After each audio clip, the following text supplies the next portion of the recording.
The champagne flute shattered in my hand the moment I saw them. Not dropped. Not slipped. It cracked because my fingers tightened around it so hard that something had to give. And it wasn't going to be me. His hands were in her hair, her back arched slightly against the wall. And his lips were exactly where they used to be when he told me he loved me. The music from downstairs blurred into a dull vibration. People were laughing somewhere. Glasses clinking. Someone shouted his name, probably looking for him. Liam. My fiancé. My almost husband. The man who proposed to me 32 days ago. And the girl pressed against him. Kara. My best friend. The one who cried on my shoulder when he proposed. The one who said, "You finally got your forever." Funny. I stood there for a few seconds. Maybe longer. Time didn't feel real anymore. It stretched and twisted, like my brain couldn't process what my eyes were showing me. I waited. Not for them to stop. Not for them to notice me. I waited for something inside me to break. For tears. For anger. For anything. But nothing came. Just silence. Cold, quiet silence. I stepped back before they could see me. Carefully. Slowly. Like if I moved too fast, the whole thing would shatter louder than the glass in my hand. I walked out of the hallway, down the stairs, through the crowd. Someone grabbed my arm. "Olivia, have you seen Liam? We're about to cut the cake." "I think he's busy," I said calmly, pulling away. I didn't stop walking. Not when I reached the door. Not when the cold air hit my face. Not when my hands started shaking so badly I had to press them against my coat just to keep them still. I got into my car, closed the door, and that's when it finally hit. Not tears. Not screaming. A thought. Clear. Sharp. Terrifyingly calm. I'm not going to ruin his life tonight. I'm going to take it from him slowly. My name is Olivia Hayes. I'm 27 years old, and the night I caught my fiancé cheating on me with my best friend, I didn't lose everything. I made a plan. 3 weeks later, I was standing in a ballroom pretending I could still feel things. A charity gala. Soft piano music. Expensive perfume lingering in the air. People smiling like their lives were perfect. I held a glass of white wine I hadn't actually tasted once. I had learned something over the past 21 days. If you keep your face calm long enough, people stop asking questions. "You're Olivia, right?" The voice came from behind me. Deep. Controlled. Not loud, but it carried. I turned. And for a second, I forgot how to breathe. He wasn't young. Not like Liam. This man didn't need to be. There was something about him that didn't ask for attention, but still held it. Tall. Sharp features softened slightly by age. Salt and pepper hair. Eyes that looked like they'd seen more than they ever talked about. "Liam's fiancé?" he asked. Something inside me almost laughed. I tilted my head slightly. "Ex," I corrected. "Very ex." A flicker passed through his eyes. Interest. Maybe respect. "My apologies," he said smoothly. That boy never knew what he had. The words landed heavier than they should have. "People rarely do," I replied. His lips curved slightly. "I'm Richard Cole." I froze for half a second. Not visibly. But inside, everything shifted. The name. Of course, I knew the name. Everyone did. CEO. Real estate empire. The man Liam talked about like he was both terrified of him and desperate to impress him. I swallowed carefully. "Olivia," I said. "I know," he replied. That made my stomach tighten. "How?" I asked. A faint smile. "The way my son used to talk about you." There it was. The connection. The moment the universe decided to be cruel or generous, depending on how you looked at it. "I'm sorry," he added, his tone quieter now. "About how things ended." I watched his face. Carefully. Looking for judgment. For blame. For anything. But there was nothing. Just honesty. "He made his choice," I said. "And it was the wrong one." You're his father, I pointed out. He shrugged slightly. I'm also not blind. Something about that stayed with me. Long after the conversation ended. Long after he walked away. Because for the first time since that night, I felt something different. Not pain. Not anger. Opportunity. It started small. A phone call. Lunch, he asked a few days later. I hesitated.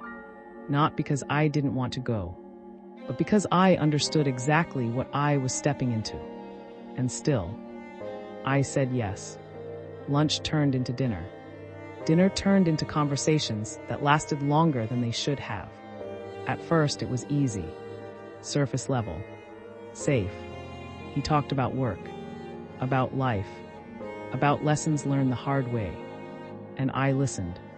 Really listened. Not the way people pretend to, but the way that makes someone feel seen, understood, valued. And slowly, he opened up. I learned things about him that Liam never mentioned. About the pressure he carried, the expectations, the quiet loneliness that comes with being the man everyone depends on, but no one really knows. And somewhere in between all of that, I started to realize something dangerous. Richard Cole wasn't like his son. Not even close. Which made what I was doing so much worse. The first time Liam saw us together was at his office. I hadn't planned it, but I didn't stop it either. We were walking through the lobby. Richard beside me, his hand resting lightly at the small of my back. Guiding. Comfortable. Natural. And then, Liam. He stopped mid-step. His face drained of color so fast it almost looked unreal. Olivia, he said, like he wasn't sure I was real. I smiled. Soft. Polite. Controlled. Hi, I said. It's been a while. His eyes moved between me and his father. Confusion. Shock. Then something darker. What is this? He asked. I glanced at Richard. Then back at Liam. This. I repeated lightly. I'm with him. The silence that followed felt heavy, like the air itself was watching. You're joking, Liam said. I don't joke about things like this, I replied. Richard didn't say anything, but I felt his hand press slightly firmer against my back. A silent show of support, or maybe possession. I need to talk to you, Liam said, stepping closer.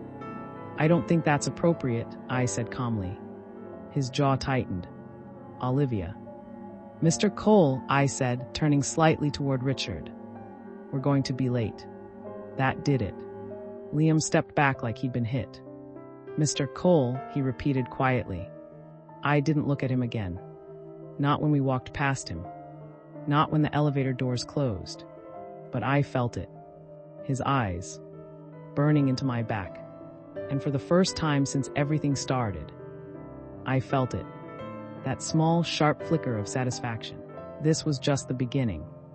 The elevator doors closed, and the moment Liam disappeared from view, the silence inside the glass box turned heavy. Too heavy. Richard didn't say anything right away. Neither did I. I could still feel Liam's eyes on me, even though he wasn't there anymore. That mix of shock and betrayal, it replayed in my head in flashes, like my mind wanted to slow it down, study it, memorize it. This is what you wanted, I reminded myself. So why didn't it feel like enough? You handled that better than most people would, Richard said quietly. His voice pulled me back. I turned my head slightly toward him. I've had time to think about what I'd say if I ever saw him again. And was that it? I gave a faint smile. That was the polite version. A small breath of amusement escaped him. I'd hate to see the other one. You won't, I said. That wasn't entirely true. There was a version of me he hadn't seen yet. The one who stood in a hallway, watching her entire life collapse, and decided to turn it into something colder. Something sharper. The elevator dinged and the doors slid open. We stepped out into a quiet hallway that led toward his office, but instead of walking forward, Richard stopped. I noticed it immediately. That subtle shift in his posture. He turned to face me fully now, studying me in a way he hadn't before. Not casually, not politely, carefully. "Can I ask you something?" he said. There was no accusation in his tone, but there was intention. "Depends," I replied lightly. "Is it a dangerous question?" "That depends on the answer." I held his gaze. Did he know? No, not yet. But he wasn't a man who ignored patterns. "Ask," I said. He took a small step closer, not invading my space, but close enough that I could see the details in his expression. The faint lines near his eyes. The calm, controlled way he carried himself. Why me? The question landed exactly where it was supposed to. Direct. Simple. Impossible to answer honestly. I tilted my head slightly, letting a soft breath leave my lips as if I needed a second to think. "Is that really so hard to believe?" I asked. "It's not about belief," he said. "It's about timing." Smart. Of course he was. "You meet me right after things end with my son," he continued. "You don't hesitate, you don't pull away, you step closer." Every word was precise, measured. "And now," he added, "you stand in front of him and tell him you're with me, like it doesn't cost you anything." My pulse slowed. Not sped up. Slowed. Because this was the moment where everything could slip. Or lock into place. "Do you think I'm using you?" I asked quietly.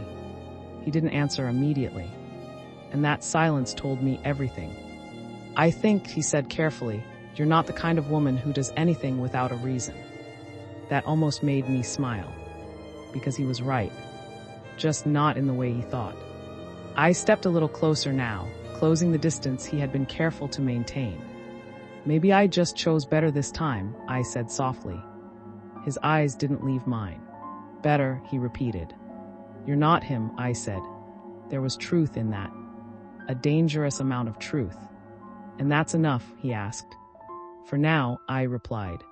It wasn't a full answer, but it was enough. I saw it in the slight shift of his expression. Not full trust, but acceptance. For now.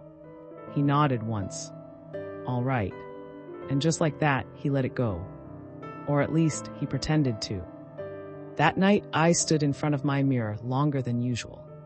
Not fixing my hair. Not adjusting my dress. Just looking at myself. Trying to recognize the person staring back. "You're doing this for a reason," I whispered. The words sounded hollow in the quiet room. Because the reason felt less clear now. Blurry. Complicated. I reached for my phone. Scrolled through my contacts. Stopped on one name. Kara. My thumb hovered over it. Then I locked the phone instead. Not yet. She didn't deserve to know yet. Not until it mattered. Not until it hurt. Weeks passed. And something shifted.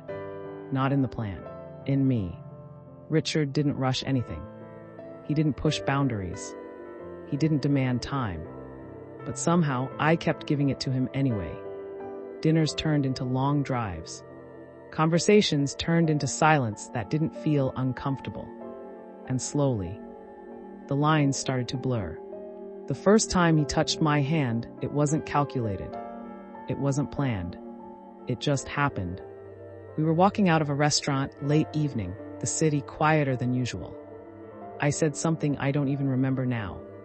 Something small. He laughed. And for a second, his hand brushed mine. Then stayed. I didn't pull away. That was the moment something changed. Because for the first time, it didn't feel like a move. It felt real. And that terrified me more than anything else. Liam didn't stay quiet. Of course he didn't. He showed up at my apartment one night without warning. I opened the door and there he was. Messy. Tired. Angry. "What are you doing?" I asked calmly.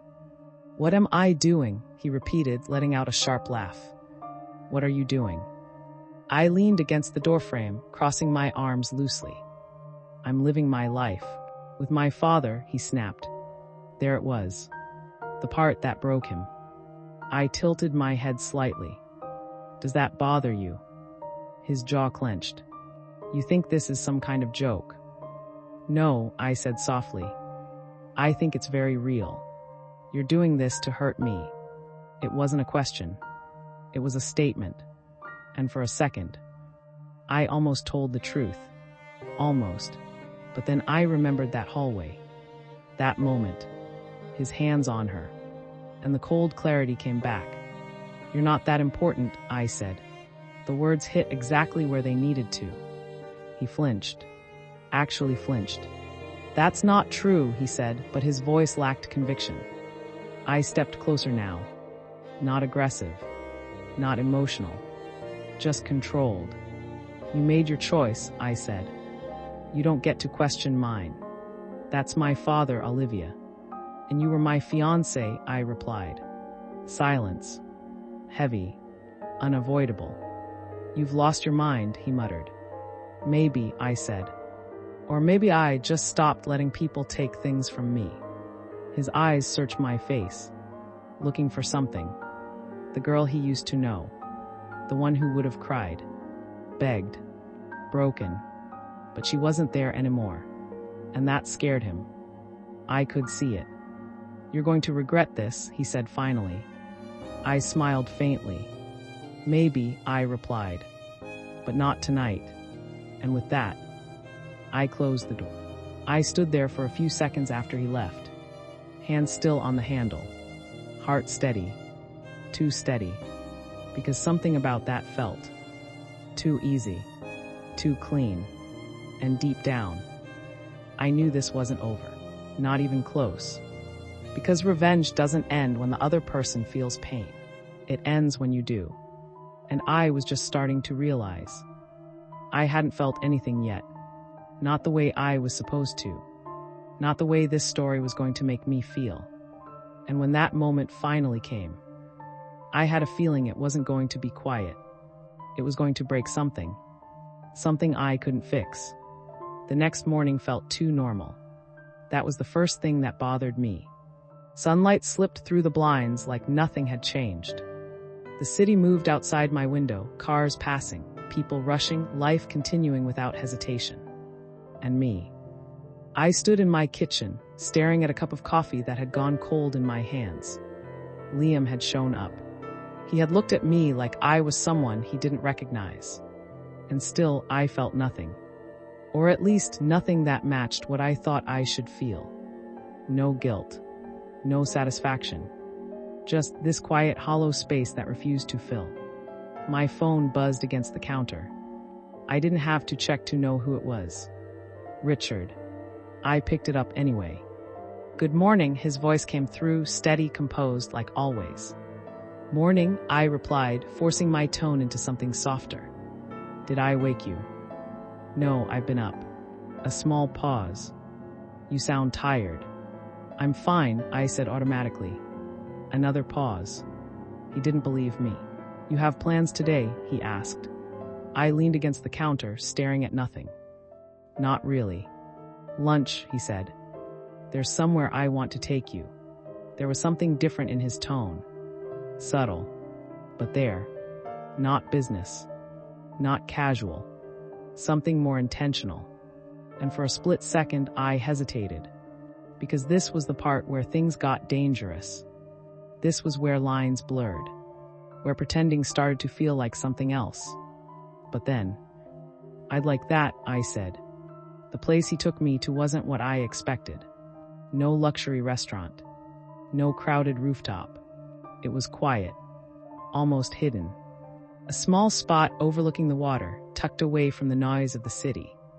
You don't strike me as someone who avoids attention, I said as we sat down. I don't avoid it, he replied. I just don't need it all the time. That sounded like him. Controlled. Measured. Different from Liam, who chased validation like it was oxygen. A waiter approached, and Richard ordered without even looking at the menu. Confident. Familiar. You come here a lot. I asked. Not recently, he said. Something in the way he said it made me look at him more closely. Why not? He leaned back slightly, eyes shifting toward the water. I used to come here with someone, he said. I didn't need to ask who. Kara. Of course. My stomach tightened, but I kept my expression neutral. And you stopped? Yes. Because of her? I asked. He shook his head slightly. No, because of what it reminded me of. That was honest. More honest than I expected. Do you still think about her? I asked carefully. His eyes moved back to mine. There was no hesitation this time. Not the way I used to. That answer sat somewhere between truth and restraint. And now? I asked. A small pause. Then, now I'm sitting here with you. My chest tightened. That wasn't a line. That was real. And that made it worse. Do you regret it? I asked quietly. Being here, he said. With me. He studied my face for a second, like he was trying to read something I hadn't said. No, he said simply. The certainty in his voice hit harder than anything else. Because it meant he wasn't questioning this. Not the way I was. Not the way I should be. The food arrived, but neither of us touched it immediately. The conversation shifted after that. Lighter. Easier. But something underneath it had changed. I could feel it. And I think he could too. Because at one point, he reached across the table. Not dramatically. Not in a way that would draw attention. Just enough for his fingers to brush mine. And this time, I didn't just let it happen. I held on. That night, I made a mistake. A big one. I called Kara. I don't know what I expected. Maybe I wanted to hear something in her voice. Regret. Jealousy. Anything. But when she picked up, she sounded calm. Too calm. Olivia, she said, like my name didn't taste bitter in her mouth. Kara. A small silence stretched between us. Then, I heard, she said. Of course she did. News like this didn't stay quiet. People talk, she added. I'm sure they do. You always did like attention, she said lightly. I almost laughed. That was rich. That's funny, I replied. Coming from you. Another pause. But this one had weight. You think this is about him? She asked suddenly. The question caught me off guard. What do you mean? I mean, she said slowly, you think marrying Richard is going to prove something about what happened with Liam. There it was. Her version of the story. Simplified. Convenient. You really don't get it, do you? I said quietly. Then explain it to me. I leaned against the wall, closing my eyes for a second. Because this was it. The truth. Right there. Ready to come out. But something stopped me. Not fear. Something else. Why would I? I said instead. Her tone sharpened slightly. Because this isn't just some game, Olivia. Isn't it? No, she snapped. It's messy, it's public, and it's going to blow back on you. I can't handle it. Can you? She challenged. Because from where I'm standing, it looks like you're trying to fix something that can't be fixed. My grip on the phone tightened. You don't get to talk about things being broken, I said. Her breath hitched. Just slightly. Enough. Are you still angry about that? She asked. I opened my eyes slowly. Angry. That word felt small. Good night, Kara, I said. Olivia. I ended the call. Weeks turned into months. And somewhere along the way, I lost control of the narrative. Because this wasn't supposed to feel like this. It wasn't supposed to become routine. Richard started leaving things at my place. A watch. A jacket. Small things that slowly turned into something more permanent. And I didn't stop him. I didn't create distance. I didn't remind myself why this started. Instead, I let it happen. I let him in. And the worst part, I started to want him there. The first time he kissed me, it wasn't planned. It wasn't part of anything. We were standing in my living room, talking about something completely unrelated. Work. Travel. I don't even remember. But there was a moment. A pause. The kind that changes everything. His hand moved to my face. Gentle, careful, like he was giving me time to step back, to stop it. But I didn't. I leaned in, and when his lips touched mine, everything blurred. Not like before, not like Liam. This wasn't rushed, wasn't desperate. It was steady, intentional, real, and that scared me more than anything else. Because in that moment, I forgot why I started this. Completely. The proposal came 3 months later, and I should have said no. I should have stopped everything right there. But I didn't. Because by then, it didn't feel like revenge anymore. It felt like something I wasn't ready to lose. We were at his house. Late evening. Quiet. No audience. No pressure. Just us. He stood in front of me holding a small box. Not nervous. Not uncertain. Just sure. I don't do things halfway, he said. That sounded like him. I know what this looks like, he continued.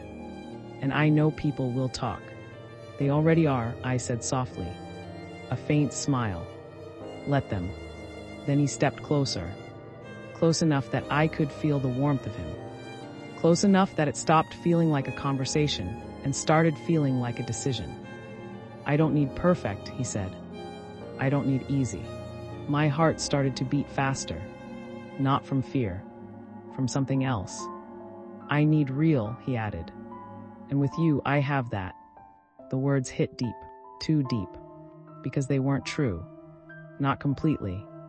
Not in the way he believed. Marry me, Olivia. Time slowed. Everything inside me screamed to stop. To tell him the truth. To end it before it went too far. But then I thought about Liam. About that night. About everything I had swallowed for years. And I said the one word that changed everything. Yes. The word stayed in the air longer than it should have. Yes. It sounded simple. Soft. Almost harmless. But the moment it left my lips, something inside me shifted in a way I couldn't undo. Richard didn't react the way Liam had when he proposed to me months ago. No sudden excitement. No overwhelming emotion. Just a quiet exhale, like something he had been holding for a long time had finally settled. He stepped closer, slower this time, like he didn't want to break the moment. You're sure? He asked. Not because he doubted me, because he respected the weight of the question. And for a split second, I almost told the truth. Almost said no. I'm not sure. None of this is real. I started this for all the wrong reasons. But instead, I am, I said. And that was the second lie that mattered more than the first. The wedding didn't feel real either. Everything about it was too perfect. Too controlled. Too polished. A small guest list. Close friends. Business associates. People who smiled a little too much and whispered a little too quietly. I could feel the judgment in the room, even if no one said it out loud. They all knew. Not the truth, but enough. CEO marries son's ex-fiancé. It sounded like a headline, not a life. I stood in front of the mirror before walking down the aisle, staring at myself again. White dress. Perfect hair. Calm expression. A stranger. You can still stop this, I whispered under my breath. But I didn't move. Didn't step back. Didn't run. Because stopping meant facing everything I had built this on. And I wasn't ready for that. Olivia, someone called softly from outside. It's time. Time. That word felt heavier than anything else. I stepped out. Walked forward. And there he was. Richard. Standing at the end of the aisle, looking at me like I was something he had chosen, not something he had taken. That look. It almost broke me before the ceremony even started. The vows blurred. The words felt distant. Like I was watching it happen instead of living it. Until the moment came. Do you take? Yes, I said before they could even finish. Too fast. Too certain. Too final. A few people shifted in their seats. I didn't care. I couldn't. Because if I let myself think about it for even one more second, I might not have been able to say it at all. Richard looked at me for a moment longer than expected, like he noticed, like he felt something in the way I said it. But he didn't question it. He just nodded and said his own. When he kissed me, it wasn't empty. That was the problem. It should have been. It should have felt like a performance, a step in a plan, but it didn't. And that was the moment I realized something terrifying. I wasn't in control anymore. Liam didn't come. I knew he wouldn't. But that didn't stop me from looking. Just once. Just a quick glance across the room as everything ended. As if some part of me still expected him to be there. Watching. Breaking. But he wasn't. And for some reason, that felt worse. The first few weeks of marriage were quiet. Too quiet. No drama. No confrontation. No explosion. Just routine. Richard didn't change. He didn't become distant. He didn't become possessive. If anything, he became more attentive, more present.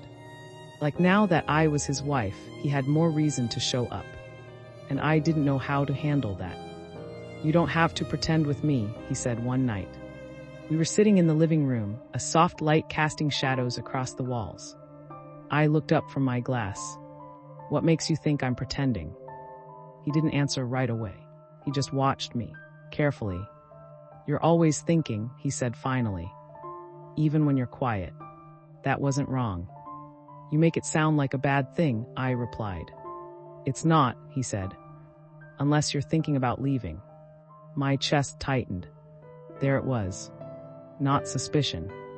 Not accusation. Just awareness. "I'm not going anywhere," I said. Another lie. Or maybe not. I didn't even know anymore.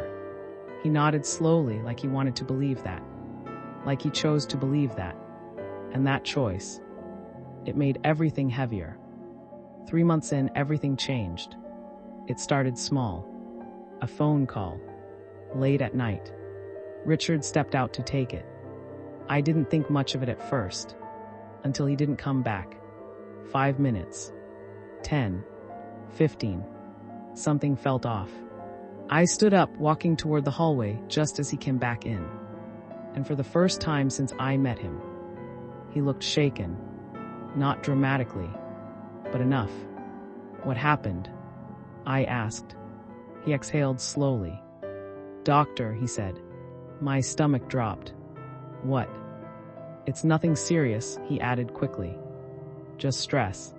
I didn't believe him. Not completely. But I also didn't push. "Not yet." "You should rest," I said. He gave a small nod. "I will." But he didn't move. He just stood there for a second, looking at me, like he wanted to say something else, but didn't. That night I didn't sleep. Not because of guilt. Not because of Liam. Because of him. Because for the first time, the idea of losing Richard felt real. And it scared me. Not in a distant way. Not in a logical way.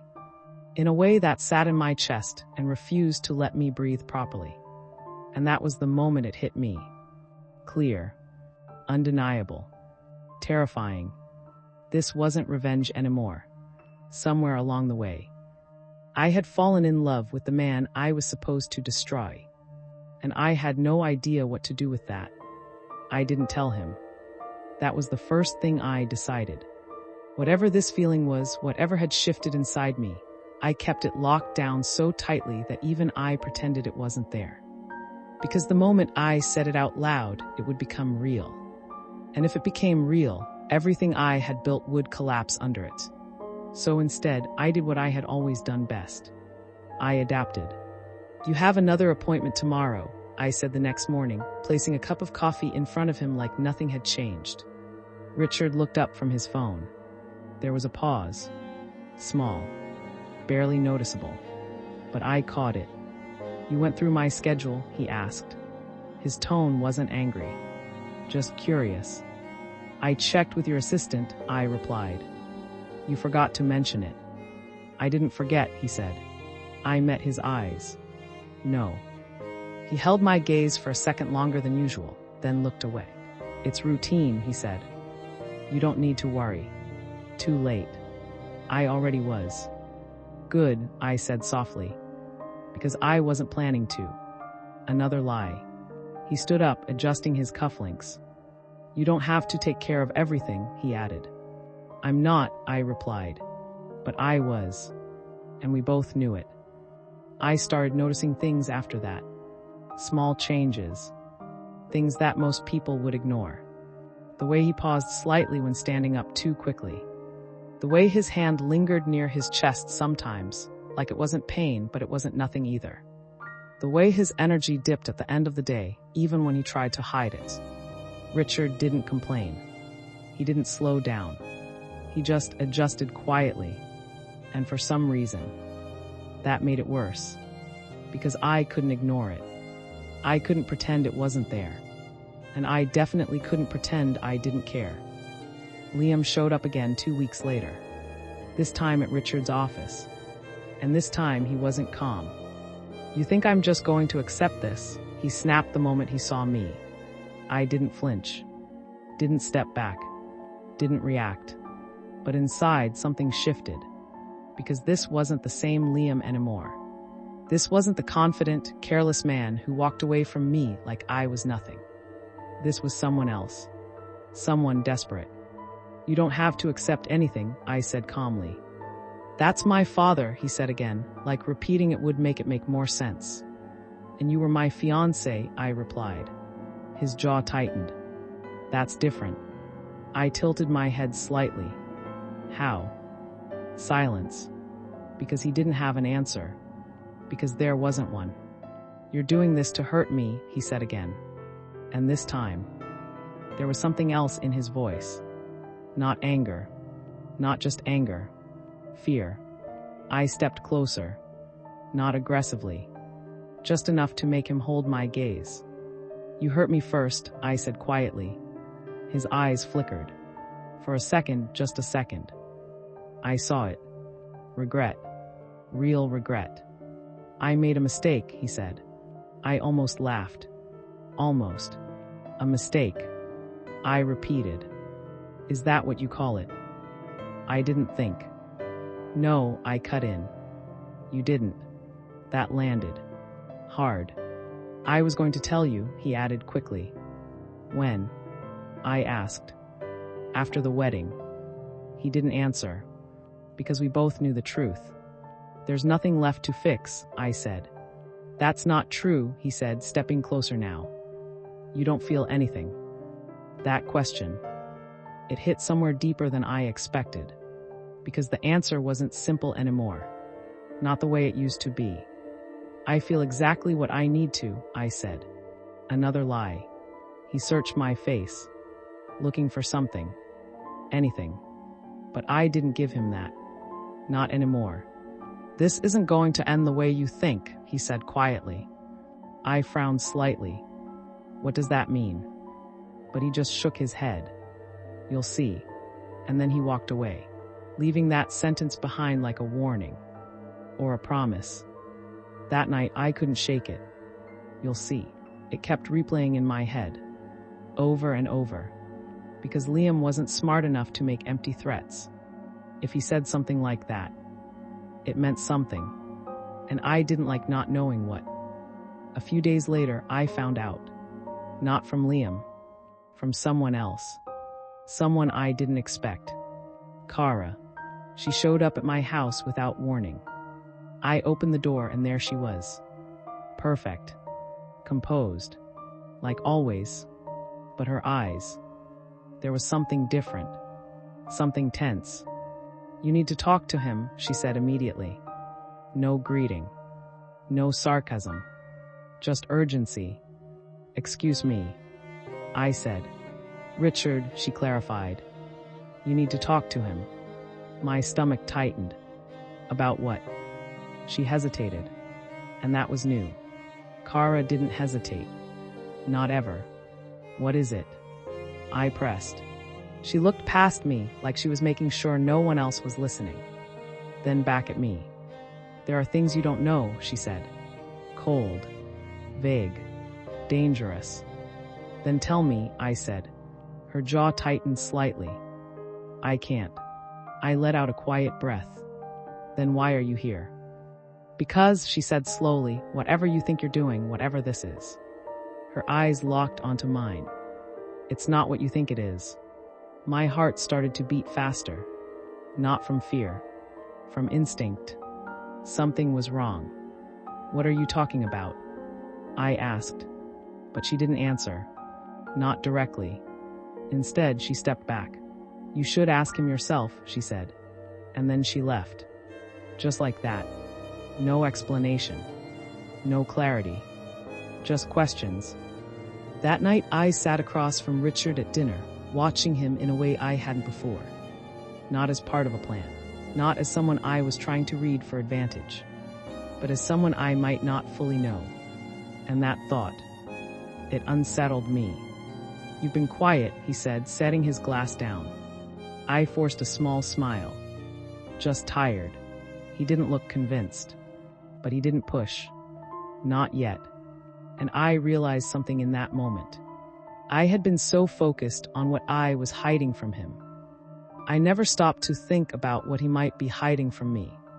And for the first time since this started, I wasn't the one in control of the story anymore. And that scared me more than anything else. I didn't ask him that night. That was the part that kept me awake. Not fear. Not confusion. But the fact that I had the chance and I didn't take it. Because something inside me hesitated. Not because I was scared of the answer. Because I was scared of what it would do to everything else. So instead, I watched him. Closely. The way he loosened his tie when he thought no one was paying attention. The way he rubbed the back of his neck when he was thinking. The way his eyes lingered on me sometimes, like he was trying to understand something he hadn't figured out yet. And for the first time since all of this started, I realized something that didn't fit into my plan. Richard wasn't simple. He wasn't predictable. And maybe he never had been. 3 days passed before I finally broke. It wasn't dramatic. No confrontation. No build-up. Just a quiet moment in his office. Late evening. The city lights spilling through the glass behind him. He was reading something on his tablet when I walked in. You should have told me, I said. No greeting. No warning. He looked up slowly. There it was again. That pause. That calculation. About what? He asked. I stepped closer. Close enough that he couldn't pretend this was casual. Your health, I said. The calls, the appointments. His expression didn't change much. But something in his eyes shifted. Slightly. You spoke to Kara, he said. Not a question. A statement. I didn't deny it. She didn't say anything, I replied. That's the problem. He exhaled quietly, setting the tablet aside. You don't need to be involved in that, he said. My chest tightened. Involved. I repeated. I'm your wife. The word hung between us. Heavy. Real. Complicated. And I'm handling it, he said calmly. That calmness. It irritated me more than anger would have. No, I said, shaking my head. You're avoiding it. I'm managing it, he corrected. By not telling me. I shot back. Silence. He stood up slowly, walking around the desk. Now we were face to face. No distance. No distractions. I didn't want this to become something it doesn't need to be, he said. And what is that?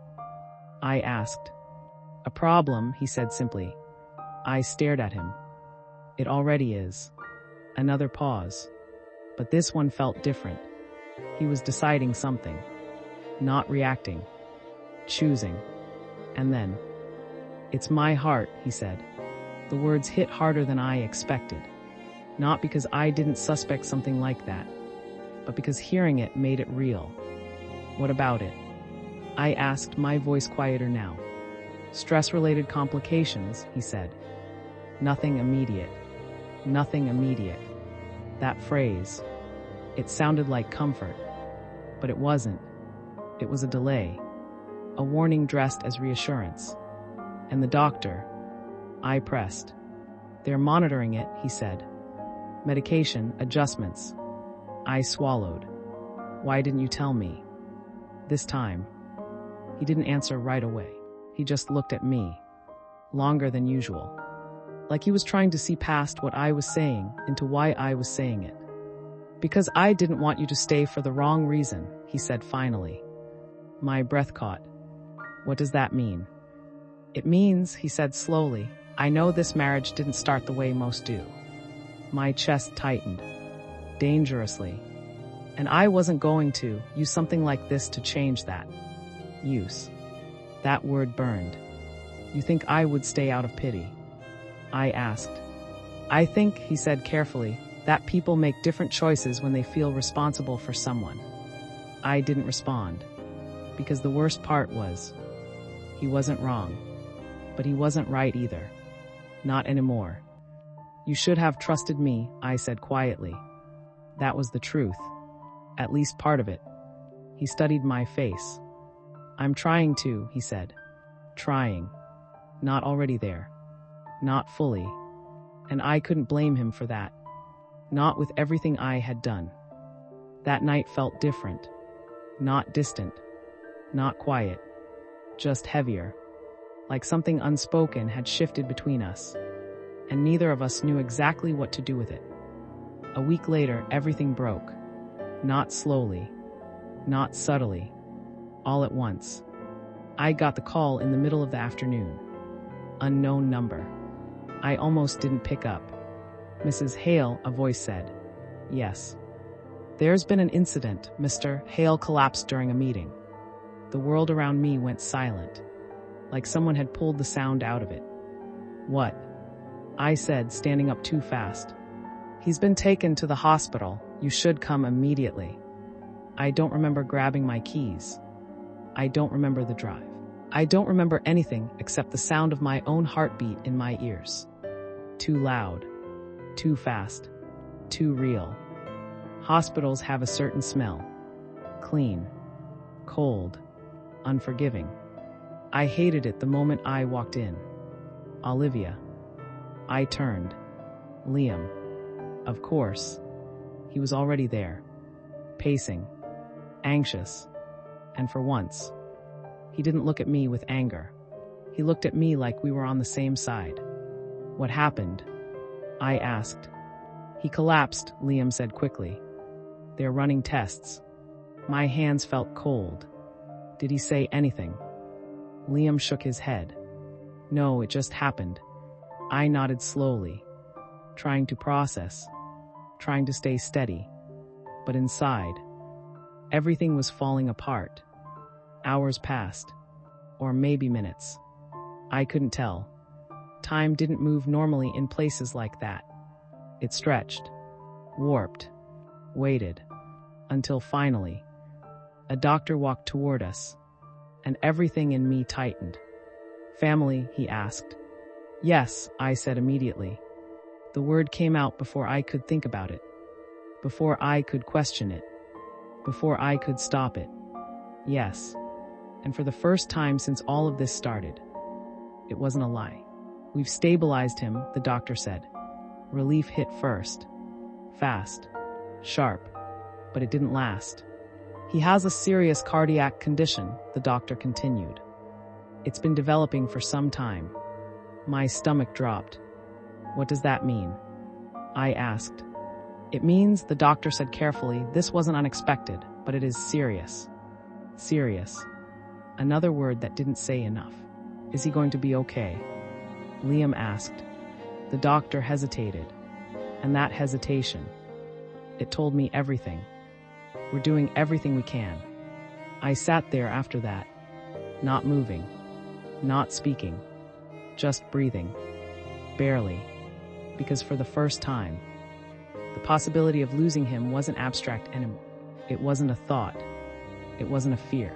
It was real. And it was close. And suddenly, nothing else mattered. Not the revenge. Not Liam. Not the past. Just him. Just Richard. and the terrifying realization that I might have realized what he meant to me. Too late. I didn't cry right away. That's what scared me the most. Not the doctor's words. Not the machines. Not even the thought of losing him. It was the silence inside me. Like everything had paused, waiting for something to break.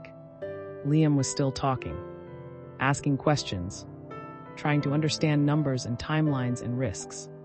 But his voice sounded distant, like it was coming from another room. Because all I could see was Richard lying in that hospital bed. Still. Too still. They let me see him after a while. I don't know how long I stood outside that room before walking in. Seconds. Minutes. Maybe longer. My hand rested on the door handle, frozen. Because once I stepped inside, everything would become real in a way I couldn't undo. But I opened it anyway. Slowly. Quietly. The machines were the first thing I noticed. Soft beeping. Steady. Controlled. Keeping track of something that suddenly felt fragile. And then, him. Richard. Lying there. Eyes closed. Color slightly drained. But still him. Still the same man who stood at the end of that aisle. Still the same man who looked at me like I mattered. My chest tightened so sharply I had to stop walking for a second. Because this wasn't part of the plan. This wasn't supposed to happen. I stepped closer, each step heavier than the last, until I reached his bedside. And for the first time since I met him, I didn't know what to say. So I didn't.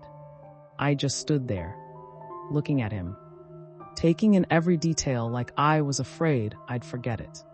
And then, without thinking, I reached for his hand. Warm. Thank God, still warm. My fingers wrapped around his, and something inside me finally cracked. "Hey," I whispered. My voice didn't sound like mine. Too soft. Too fragile. "I'm here." There was no response. Of course there wasn't. But I stayed. Because leaving didn't feel like an option anymore. I didn't mean for this to happen. The words slipped out before I could stop them. And the moment they did, I realized something. I wasn't just talking about the hospital. I was talking about everything. The lies.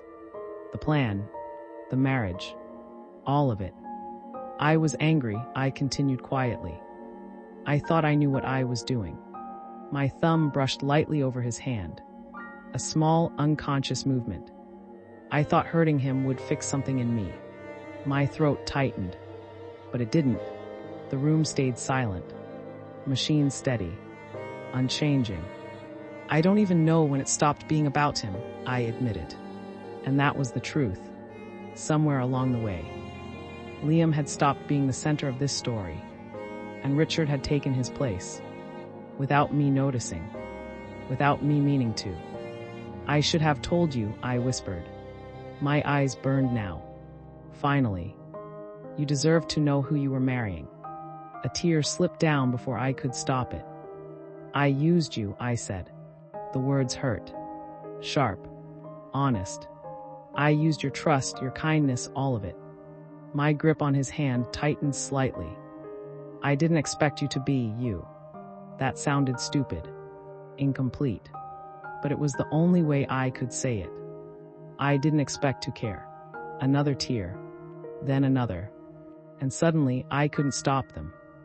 "I didn't expect to need you." My voice broke. And there it was. Everything I had been holding back. Everything I refused to say. All of it spilling out in a room where he couldn't even hear it. Or maybe he could. I didn't know. "I love you." The words came out in a whisper. Barely there. But they felt louder than anything I had ever said before. "I don't know when it happened," I admitted, shaking my head slightly. "And I don't know what that says about me." My breath trembled. But it's real. Silence. No reaction. No response. Just the steady rhythm of machines keeping time. And for a moment, I hated myself. Because this was the first time I had been completely honest with him, and he wasn't awake to hear it. You should have told him that sooner. The voice came from behind me, quiet, but sharp enough to cut through everything. I turned. Liam stood in the doorway, arms crossed, expression unreadable. How long have you been there? I asked. Long enough, he said. Of course. Of course this moment wouldn't stay mine. Of course it wouldn't be that simple. I wiped my face quickly, turning slightly away. This isn't about you, I said. No, he agreed. It's not. But he didn't leave. He stepped inside instead, closing the door behind him. And suddenly, the room felt smaller, tighter, more dangerous. I didn't think it was real, he said after a moment. I didn't respond. I thought you were just finishing what you started, he continued. Still calm. Too calm. And now? I asked. He looked at me. Really looked this time. I think you went too far, he said. A bitter laugh almost escaped me. Too far. I repeated. You think this is where I crossed the line? You married my father, he said. You cheated on me, I shot back. His jaw tightened. That's not the same. It is to me. Silence again. But this one felt heavier. Because now, we weren't arguing about the past. We were standing in the middle of the consequences. You don't get to play the victim anymore, Liam said quietly. I froze. What? You made your choice, he continued. You don't get to act like this just happened to you. Something in my chest snapped. I'm not acting like anything, I said, my voice rising despite myself. Then what is this? He gestured toward Richard. Guilt, regret. Love, I said. The word came out before I could soften it, before I could hide it, before I could take it back. And it hit him. I saw it, clear as anything, like something physically landed in his chest. His expression shifted, just slightly, but enough. You're serious, he said. Not a question, not disbelief, just realization. Yes, I said, and for once, I didn't lie. He looked at his father, then back at me, and for the first time since this started, he didn't look angry. He looked defeated. You always do this, he said quietly. Do what? You make everything real at the worst possible moment. I frowned. That doesn't even make sense. It does, he said. You just don't see it yet. I didn't respond, because I didn't know what he meant, and I wasn't sure I wanted to. I did love you, he said suddenly. The words caught me off guard. I didn't expect that. Not here. Not now. I know, I said, because I did. At least, I thought I did. But it wasn't enough, he added. I looked at him. What wasn't? Me, he said. That landed harder than I expected, because there was no anger in it. No blame. Just truth. And I didn't have an answer for that. You better hope he wakes up, Liam said after a moment. My chest tightened. What is that supposed to mean? He held my gaze. Because if he doesn't, he didn't finish the sentence. He didn't need to. The door closed behind him, and I was alone again. Alone with Richard. Alone with everything I had said. Everything I had done. Everything I might lose. I turned back to him slowly, my hand finding his again, holding on tighter this time. Like I could keep him here if I just didn't let go. Please, I whispered, not even sure what I was asking for. Time. Forgiveness. Another chance. Anything. Just not this. Not like this. And for the first time in my life, I realized something I had never fully understood before. Revenge doesn't just destroy the person you aim it at.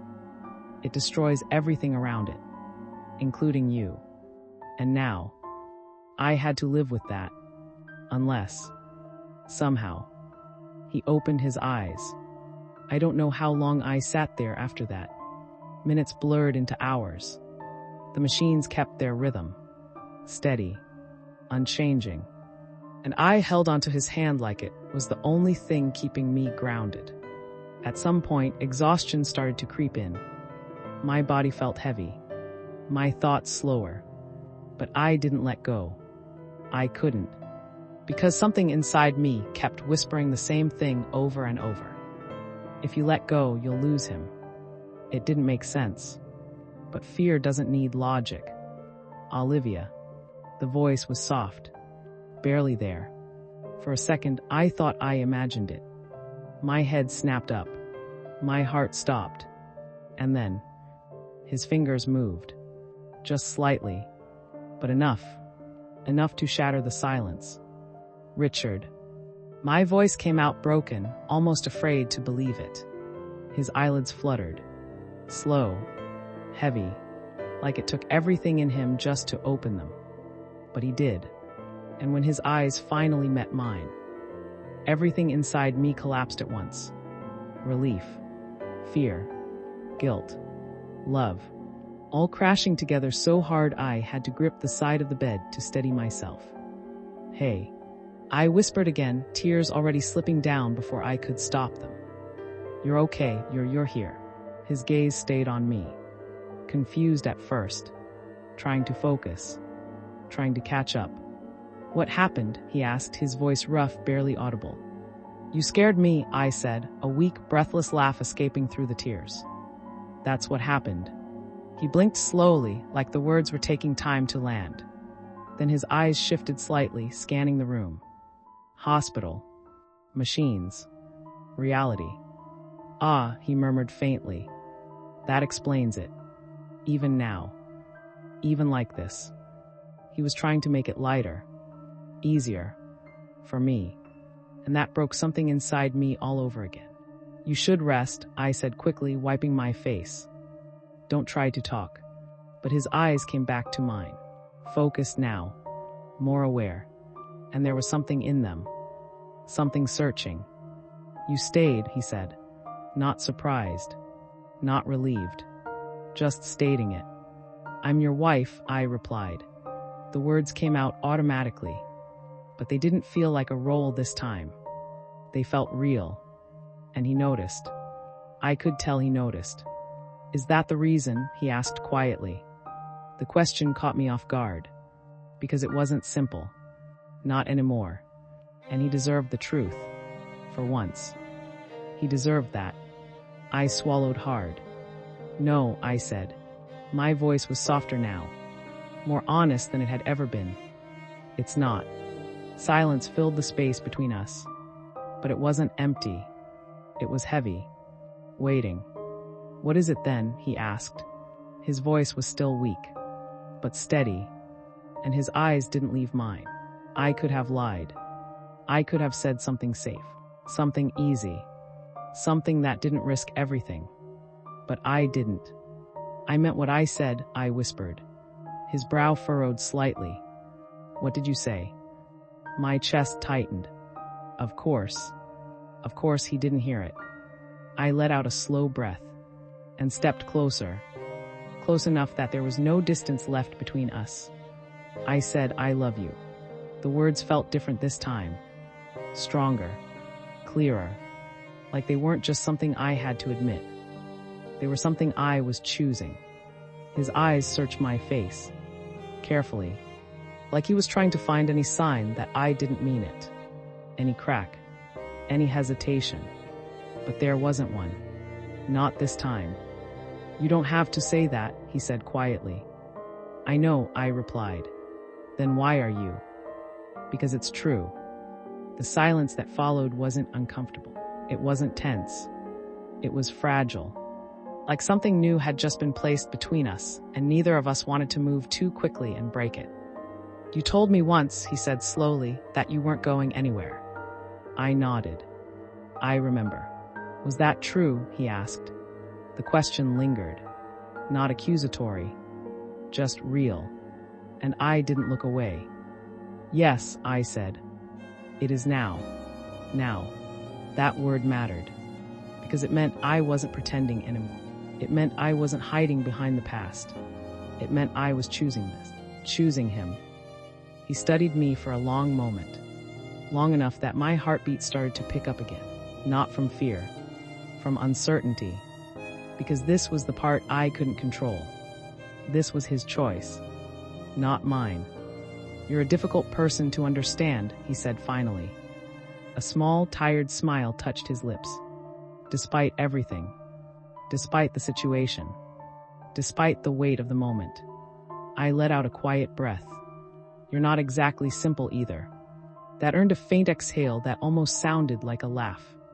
And for a second, everything felt normal. Almost. "There's something you need to know," I said. The words came out before I could stop them. Because if I didn't say it now, I might never say it. His expression shifted slightly. "Go on." My hands felt cold, even though I was still holding his. "I didn't marry you for the right reasons," I said. There it was. No taking it back now. I was angry, I continued.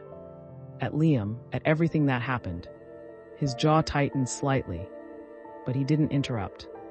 "I wanted to hurt him," I admitted. "And I thought this would do it." Silence. Heavy. Unavoidable. "I didn't expect you," I added quietly. That part mattered.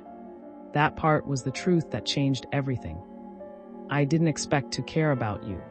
My voice softened. "I didn't expect you to become the person I couldn't walk away from." He didn't react immediately. And that was worse than anger would have been. Because I didn't know what he was thinking. Didn't know what he felt. Didn't know if I had just destroyed everything again. "You should have told me," he said finally. His voice wasn't harsh, but it wasn't soft either. It was honest. "I know," I said, "and yet you didn't." "I was afraid," I admitted. "Of what?" "Of losing you." That was the truth. Simple. Painful. Real. Another pause. Longer this time. But different. He looked at me.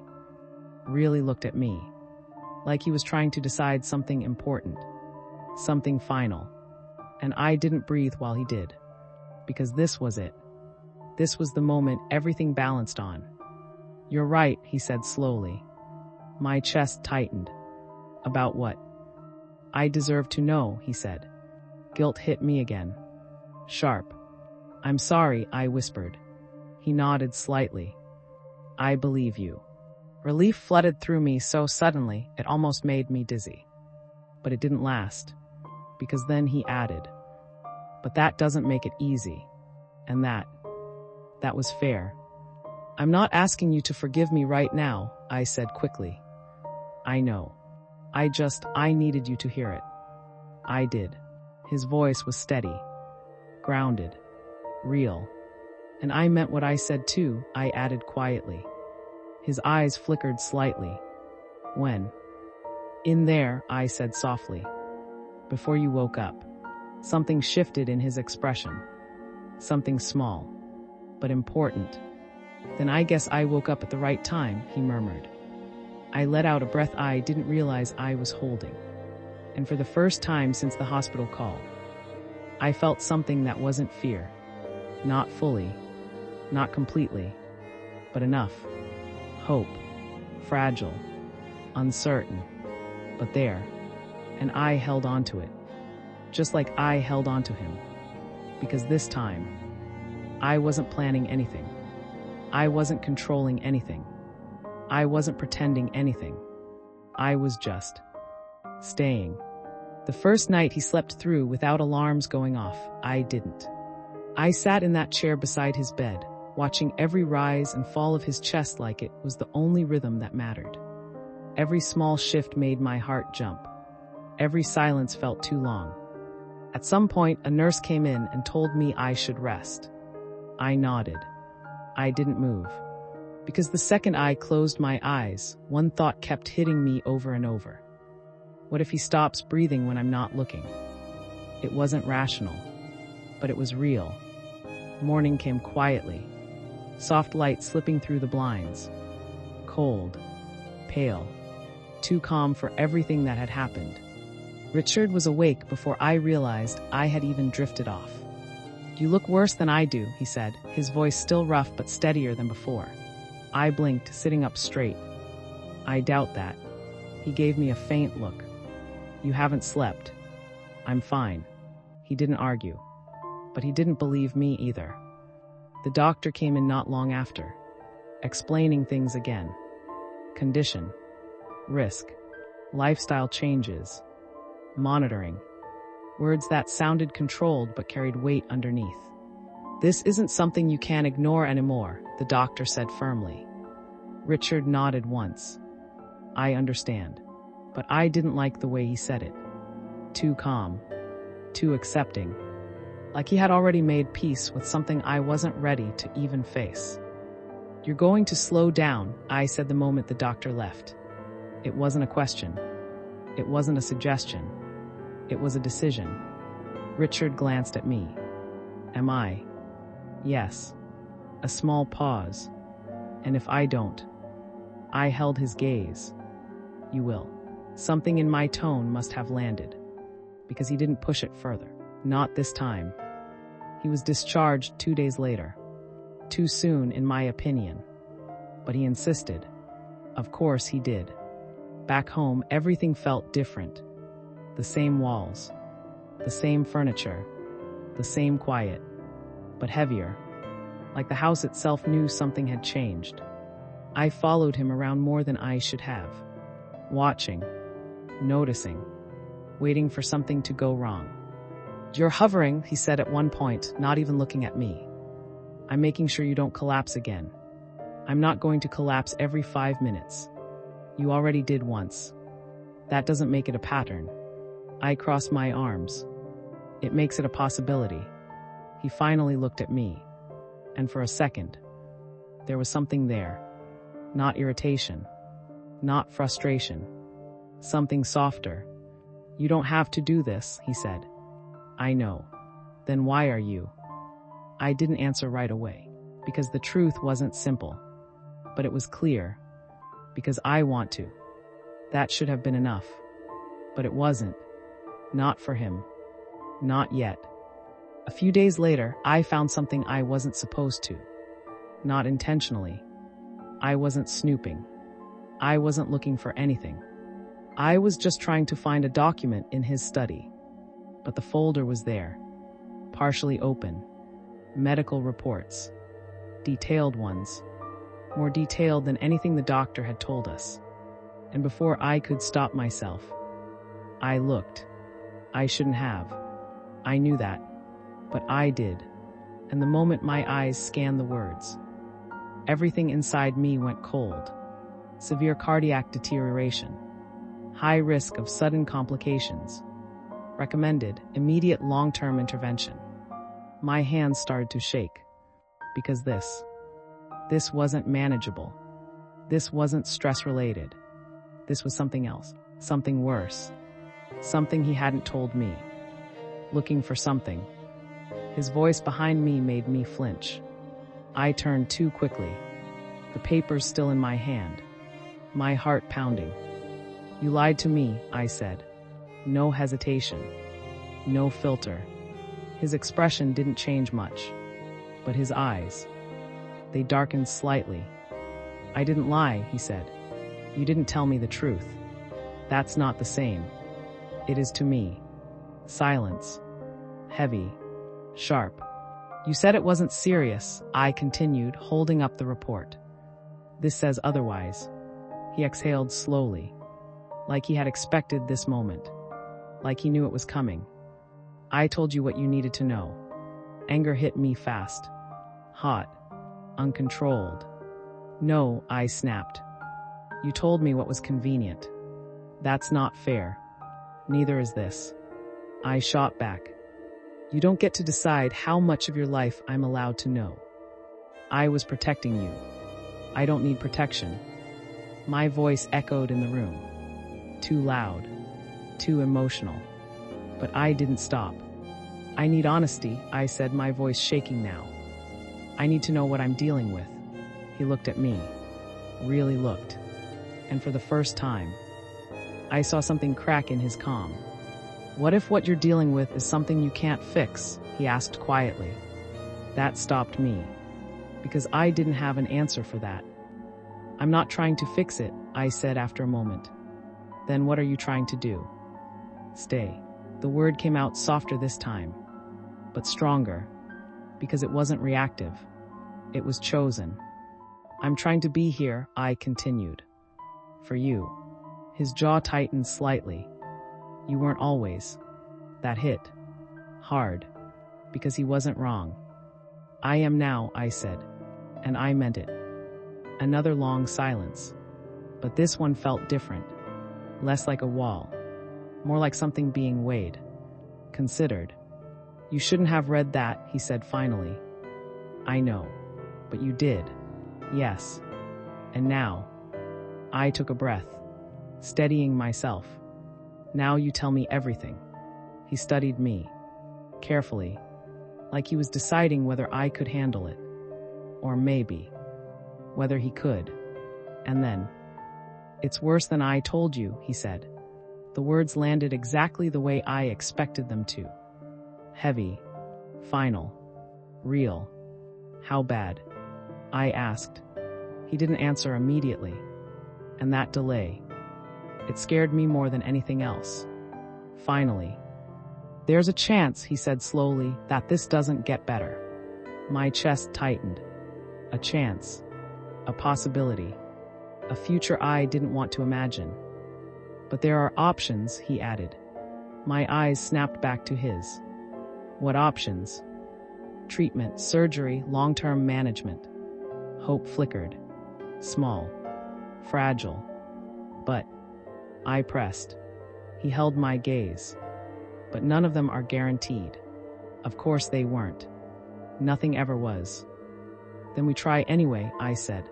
No hesitation. No doubt. We try everything. He didn't respond. Not right away, because for him, this wasn't just about trying. It was about risk, cost, time, everything. You don't understand what that means, he said. Then make me understand. Another pause. But this one felt different. Because now, we were finally standing in the same place. No lies.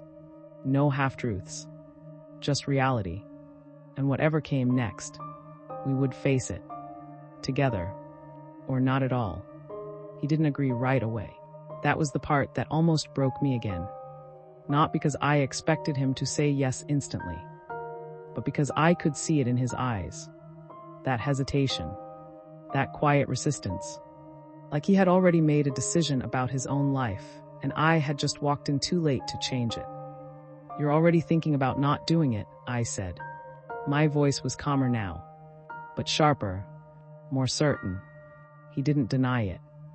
That's not what I said. It's what you meant. Silence. Because we both knew I wasn't wrong. You think I don't see it? I continued, stepping closer. The way you talk about it like it's already decided, like you've already accepted the outcome. I'm being realistic, he replied. No, I said. You're giving up. That landed. Hard. I saw it in the way his jaw tightened. The way his eyes shifted just slightly. I don't give up, he said quietly. Then prove it. The words came out before I could soften them. Before I could make them easier. And for a second, I thought I had gone too far. But I didn't take them back. Because I meant them. What do you want me to prove? He asked. That you still want to be here, I said. His gaze locked onto mine. I am here. That's not the same thing, I shot back. Then explain it to me. You're existing, I said. I'm asking if you're willing to fight. Another silence. But this one felt different. More dangerous. Because now, we weren't just talking about his health. We were talking about him. His choices. His will. His future. And if I'm tired, he asked quietly. The question caught me off guard. Not because of the words. Because of the honesty in them. Raw. Unfiltered. Real. My chest tightened. Then I carry you through it, I said. I didn't even think. I just said it. And the moment the words left my mouth, everything shifted. Because that wasn't part of any plan. That wasn't strategy. That was me. He stared at me, longer than usual. Like he was trying to understand something that didn't make sense to him. You don't even know what you're signing up for, he said. I don't care. You should. I don't, I repeated. My voice didn't shake this time. Not even a little. Because this was the one thing I was sure about. I didn't know what I was doing when I married you, I added. But I know what I'm doing now. And what's that? I'm choosing you. That word again. Choosing. Not forced. Not manipulated. Not planned. Chosen. And I saw it hit him. Not like a shock. Not like a revelation. But like something slow and heavy settling into place. You make everything complicated, he said under his breath. I almost smiled. You're the one who married me. That earned the smallest reaction. A faint shift. Almost a smile. Almost. Days passed after that conversation. But something had changed. Not loudly. Not dramatically. But enough. Richard started listening. Not fully. Not openly. But more than before. Appointments were scheduled. Tests repeated. Options discussed. And I stayed through all of it. Every meeting. Every conversation. Every moment he looked like he might pull back again. I was there. And I didn't let him. Liam didn't like it. Of course he didn't. You're pushing him, he said one afternoon, cornering me outside the hospital room. I'm helping him, I replied. You're forcing him into something he might not want. And you're okay with him doing nothing. I shot back. His jaw tightened. That's his choice. And this is mine, I said. To what, play the perfect wife now? That stung. Not because it was entirely wrong, but because it wasn't entirely right either. I'm not playing anything, I said. Then what are you doing? I held his gaze. I'm staying. He let out a quiet, frustrated breath. You always decide things like this, he said. Like once you feel something, nothing else matters. That's not true. It is, he insisted. You did it with me too. That hit somewhere deeper than I expected. Because there was truth in it. And I couldn't deny that. I was different then, I said quietly. Were you, he asked. I didn't answer. Because I didn't know. You think this fixes things, he continued. You think being here now makes everything okay. No, I said. I don't. Then what's the point? I stepped closer. Lowered my voice. The point is that I'm not running anymore. That stopped him. Not completely. But enough. You should have fought for us like this, he said after a moment. The words were softer now. Less angry. More tired. I did, I said. Not like this. No, I admitted. Not like this. Because I didn't know how back then. Because I wasn't this person back then. Because everything about me had changed. And he could see that. Even if he didn't want to. You're too late, he said quietly. The words didn't hurt the way they used to. Because he wasn't talking about us anymore. He was talking about something else. Something already gone. I know, I said. And for once, there was no argument left. Weeks turned into something that felt almost normal. If normal meant constant hospital visits, careful routines, watching him more than I should, listening for things that might go wrong, but also small moments, quiet ones, real ones, conversations that didn't feel forced, silences that didn't feel empty, and slowly, piece by piece, something between us started to rebuild. Not the version that began with lies. Something new. Something fragile. But real. Then the decision came. Surgery. High risk. But necessary. There's no guarantee, the doctor repeated. I didn't need to hear it again. I already knew. Richard looked at me after the meeting.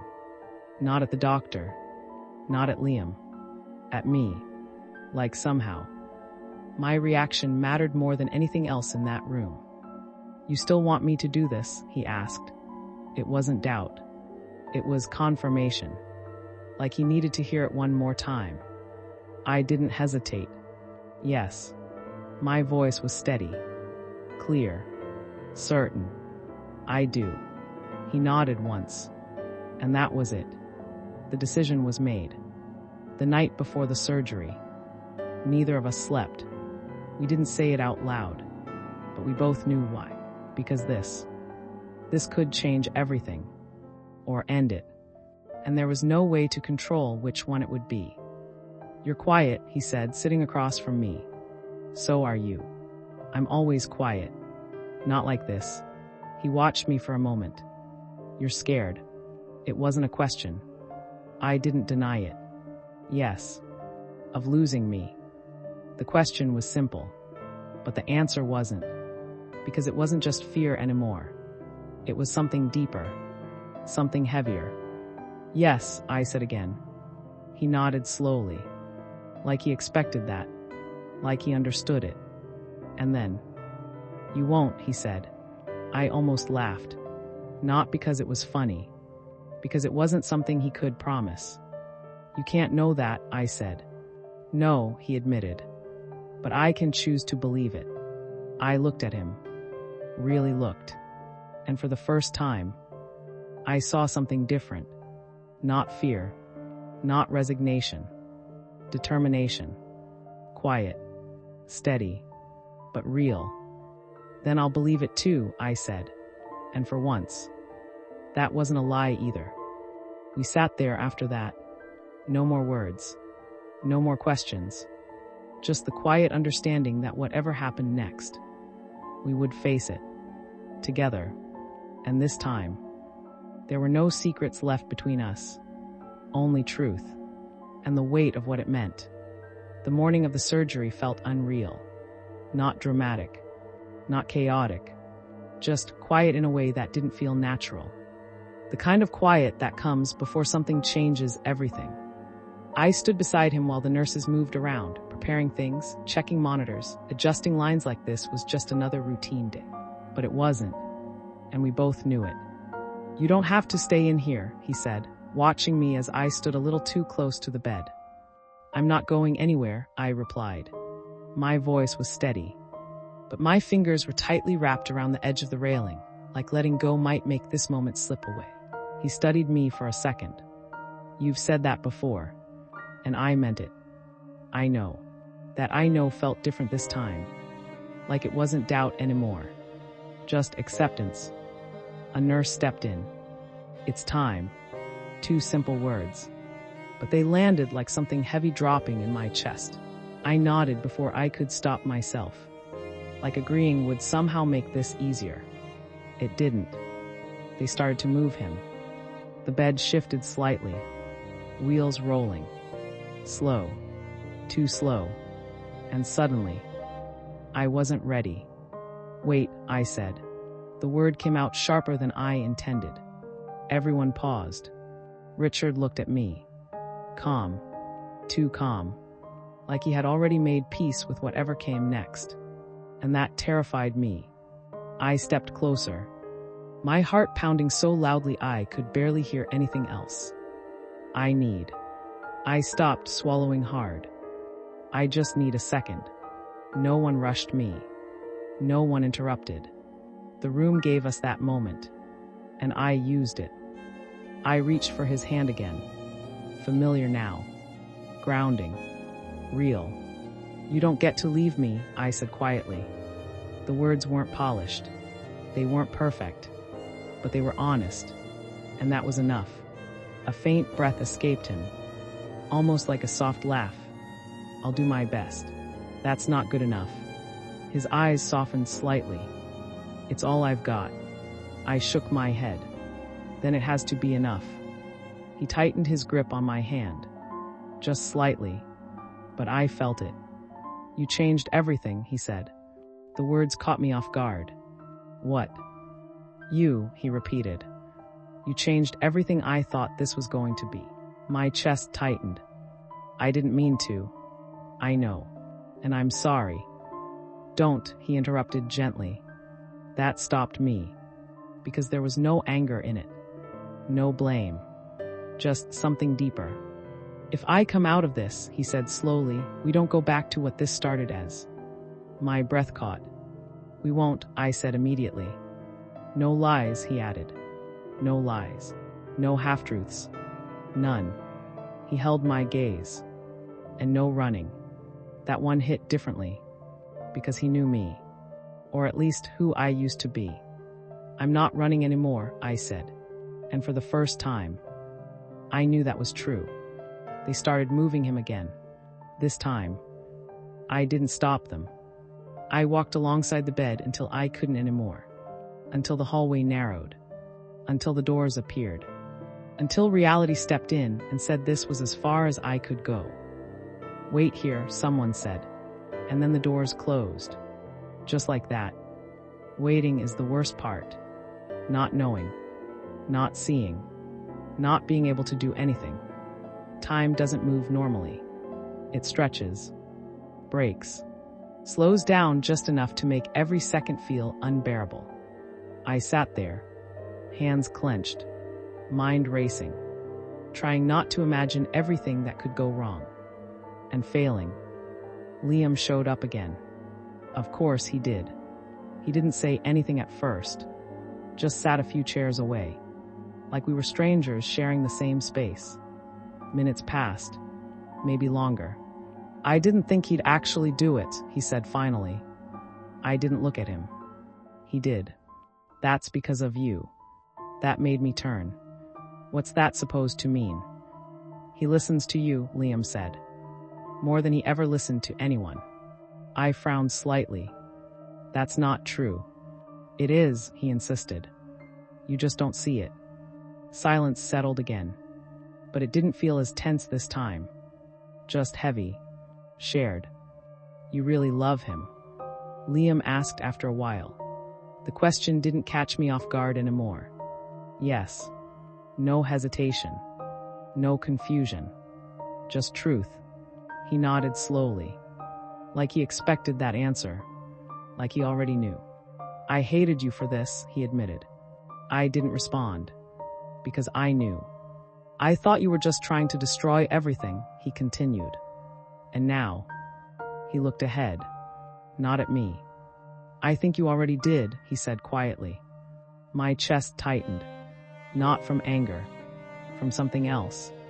Because he wasn't entirely wrong. Hours passed. Too many. Too slow. Every time a doctor walked by, my heart jumped. Every time it wasn't for us, it dropped again. Until finally, someone said my name. I stood up too fast, my legs almost giving out under me. The doctor approached, face neutral, too neutral, and I hated that. Mrs. Hale, he said. Yes. My voice barely worked. We ran into complications. The world tilted. What kind of complications? The words came out fast, sharp, desperate. There was significant strain on the heart during the procedure, he explained. We had to intervene quickly. Is he? I couldn't even finish the question, because I wasn't sure I could handle the answer. The doctor held my gaze, and for a second, everything stopped. We were able to stabilize him. Air rushed back into my lungs, painfully, but it came back. He's in recovery now, the doctor continued. But the next 24 hours are critical. Critical.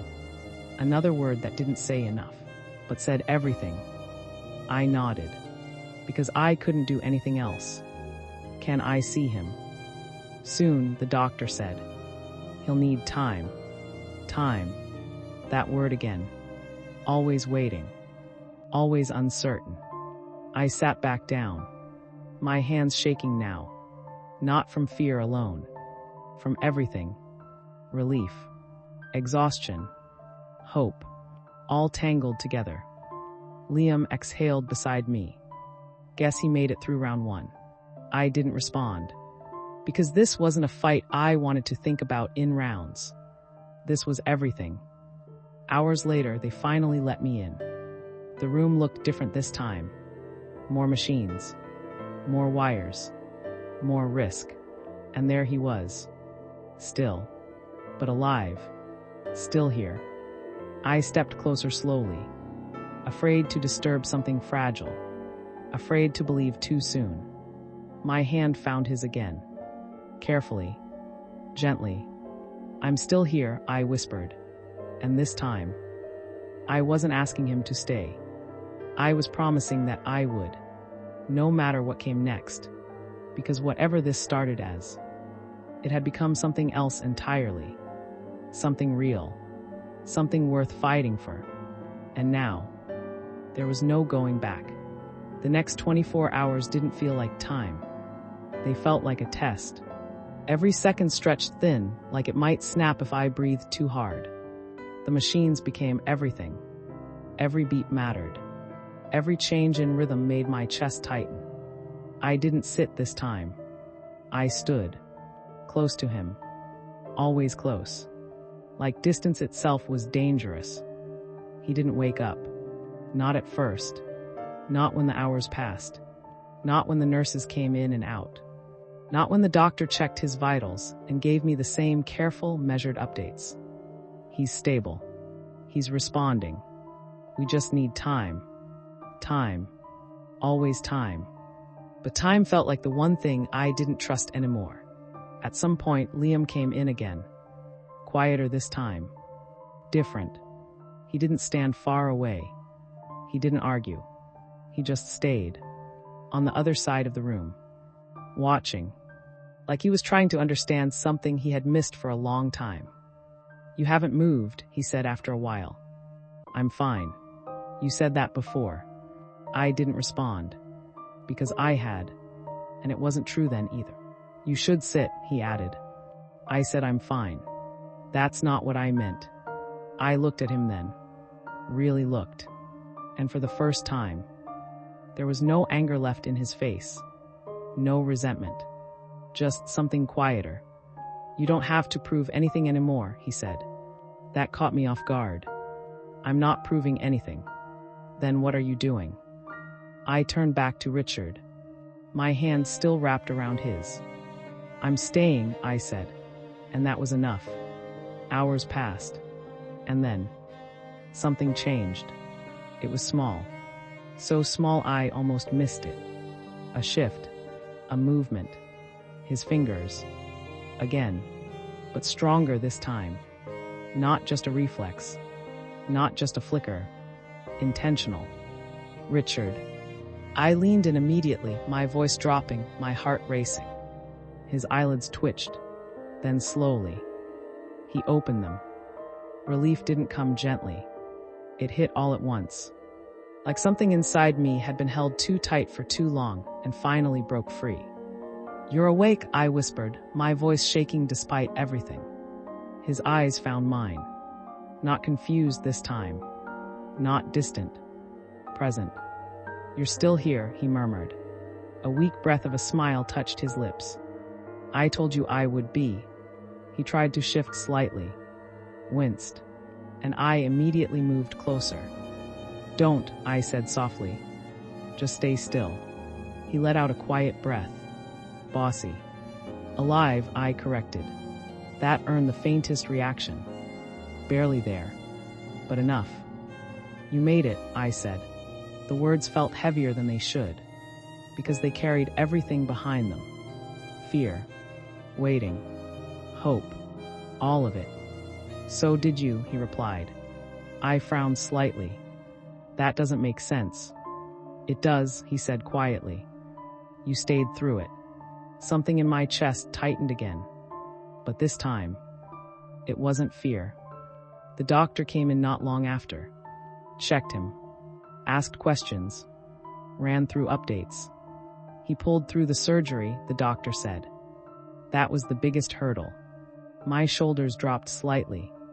But I didn't relax completely. Because I knew better now. There's still recovery, the doctor continued. And we'll need to monitor him closely. I'm not going anywhere, I said. The doctor gave a small nod, like he expected that. When the room settled again, it was just us. And Liam. Still there. Still quiet. Richard's eyes shifted toward him. You look terrible, he said faintly. Liam let out a short breath. Nice to see you too. That was it. No tension. No anger. Just something else. Something unresolved. But not explosive. Not anymore. You stayed too, Richard added. Liam shrugged slightly. You're hard to get rid of. A small pause. Then, don't do that again. It wasn't said like a joke, and Richard knew it. I'll try, he replied. The room fell quiet after that, but it wasn't heavy. Not like before. It felt different. Like something had shifted. Not fixed. Not completely. But moved. Days passed. Slow recovery. Careful steps. Small progress. And I stayed through all of it. Not out of obligation. Not out of guilt. Because I wanted to. Because there was nowhere else I needed to be. One evening, when the light outside had turned soft and the room felt calmer than usual, Richard looked at me in that same way again. Focused. Thoughtful. Like he was deciding something. You meant what you said, he said. Not a question. I nodded. I did. And you still do. Yes. No hesitation. No doubt. He studied me for a moment longer. Then we start over. The words landed softly, but they changed everything. From what? I asked quietly. From now, he said. Not the past. Not the lies. Not the reasons this began. Now. I took a slow breath. Because this was what I didn't think I'd get. A second chance. Not at fixing what was broken. At building something new. Okay, I said. My voice was steady. Grounded. Real. From now. He reached for my hand again. Weaker than before. But certain. And I held on to it. Just as tightly. Because this time, there was no plan. No revenge. No hidden motive. Just two people. Who had almost lost everything. And finally understood what mattered. And for the first time since that night, everything shattered. I wasn't looking back anymore. I was ready to move forward. With him. No matter how uncertain the road ahead would be. Recovery wasn't a straight line. I learned that quickly. There were good days. Days where he looked stronger, spoke more, even smiled without it costing him something. And then there were the other days. The quiet ones. The ones where his energy disappeared without warning, where even sitting up felt like effort, where the room felt heavier without anything actually changing. I stayed through all of it. Not perfectly. Not gracefully. But consistently. And that mattered more than anything else. The first time he walked again, really walked, not just a few steps with help, I was right beside him. Watching every movement like it mattered. Because it did. Relax, he said under his breath as we moved slowly down the hallway. I am relaxed. You look like you're about to stop my heart from beating if it skips once. That's because I am. He let out a quiet breath that almost sounded like a laugh. You can't control everything. I'm not trying to. He stopped walking, turned slightly, and looked at me. You are, he said gently. That hit. Not hard, but honestly. And I didn't argue, because he wasn't wrong. I just don't want to lose you, I said. Simple. Unfiltered. True. Something in his expression softened. I'm still here. I know, I said. That's why I'm like this. That earned a small pause. Then he nodded once, like he understood more than he let on. When we got home again, it felt different. Not heavy like before. Not tense. Just quieter. But in a way that didn't feel suffocating. More like space. Room to breathe. Room to rebuild. I started noticing new things. Not the way he hid pain anymore. but the way he let himself rest without pretending. The way he accepted help, even when it clearly went against his instincts.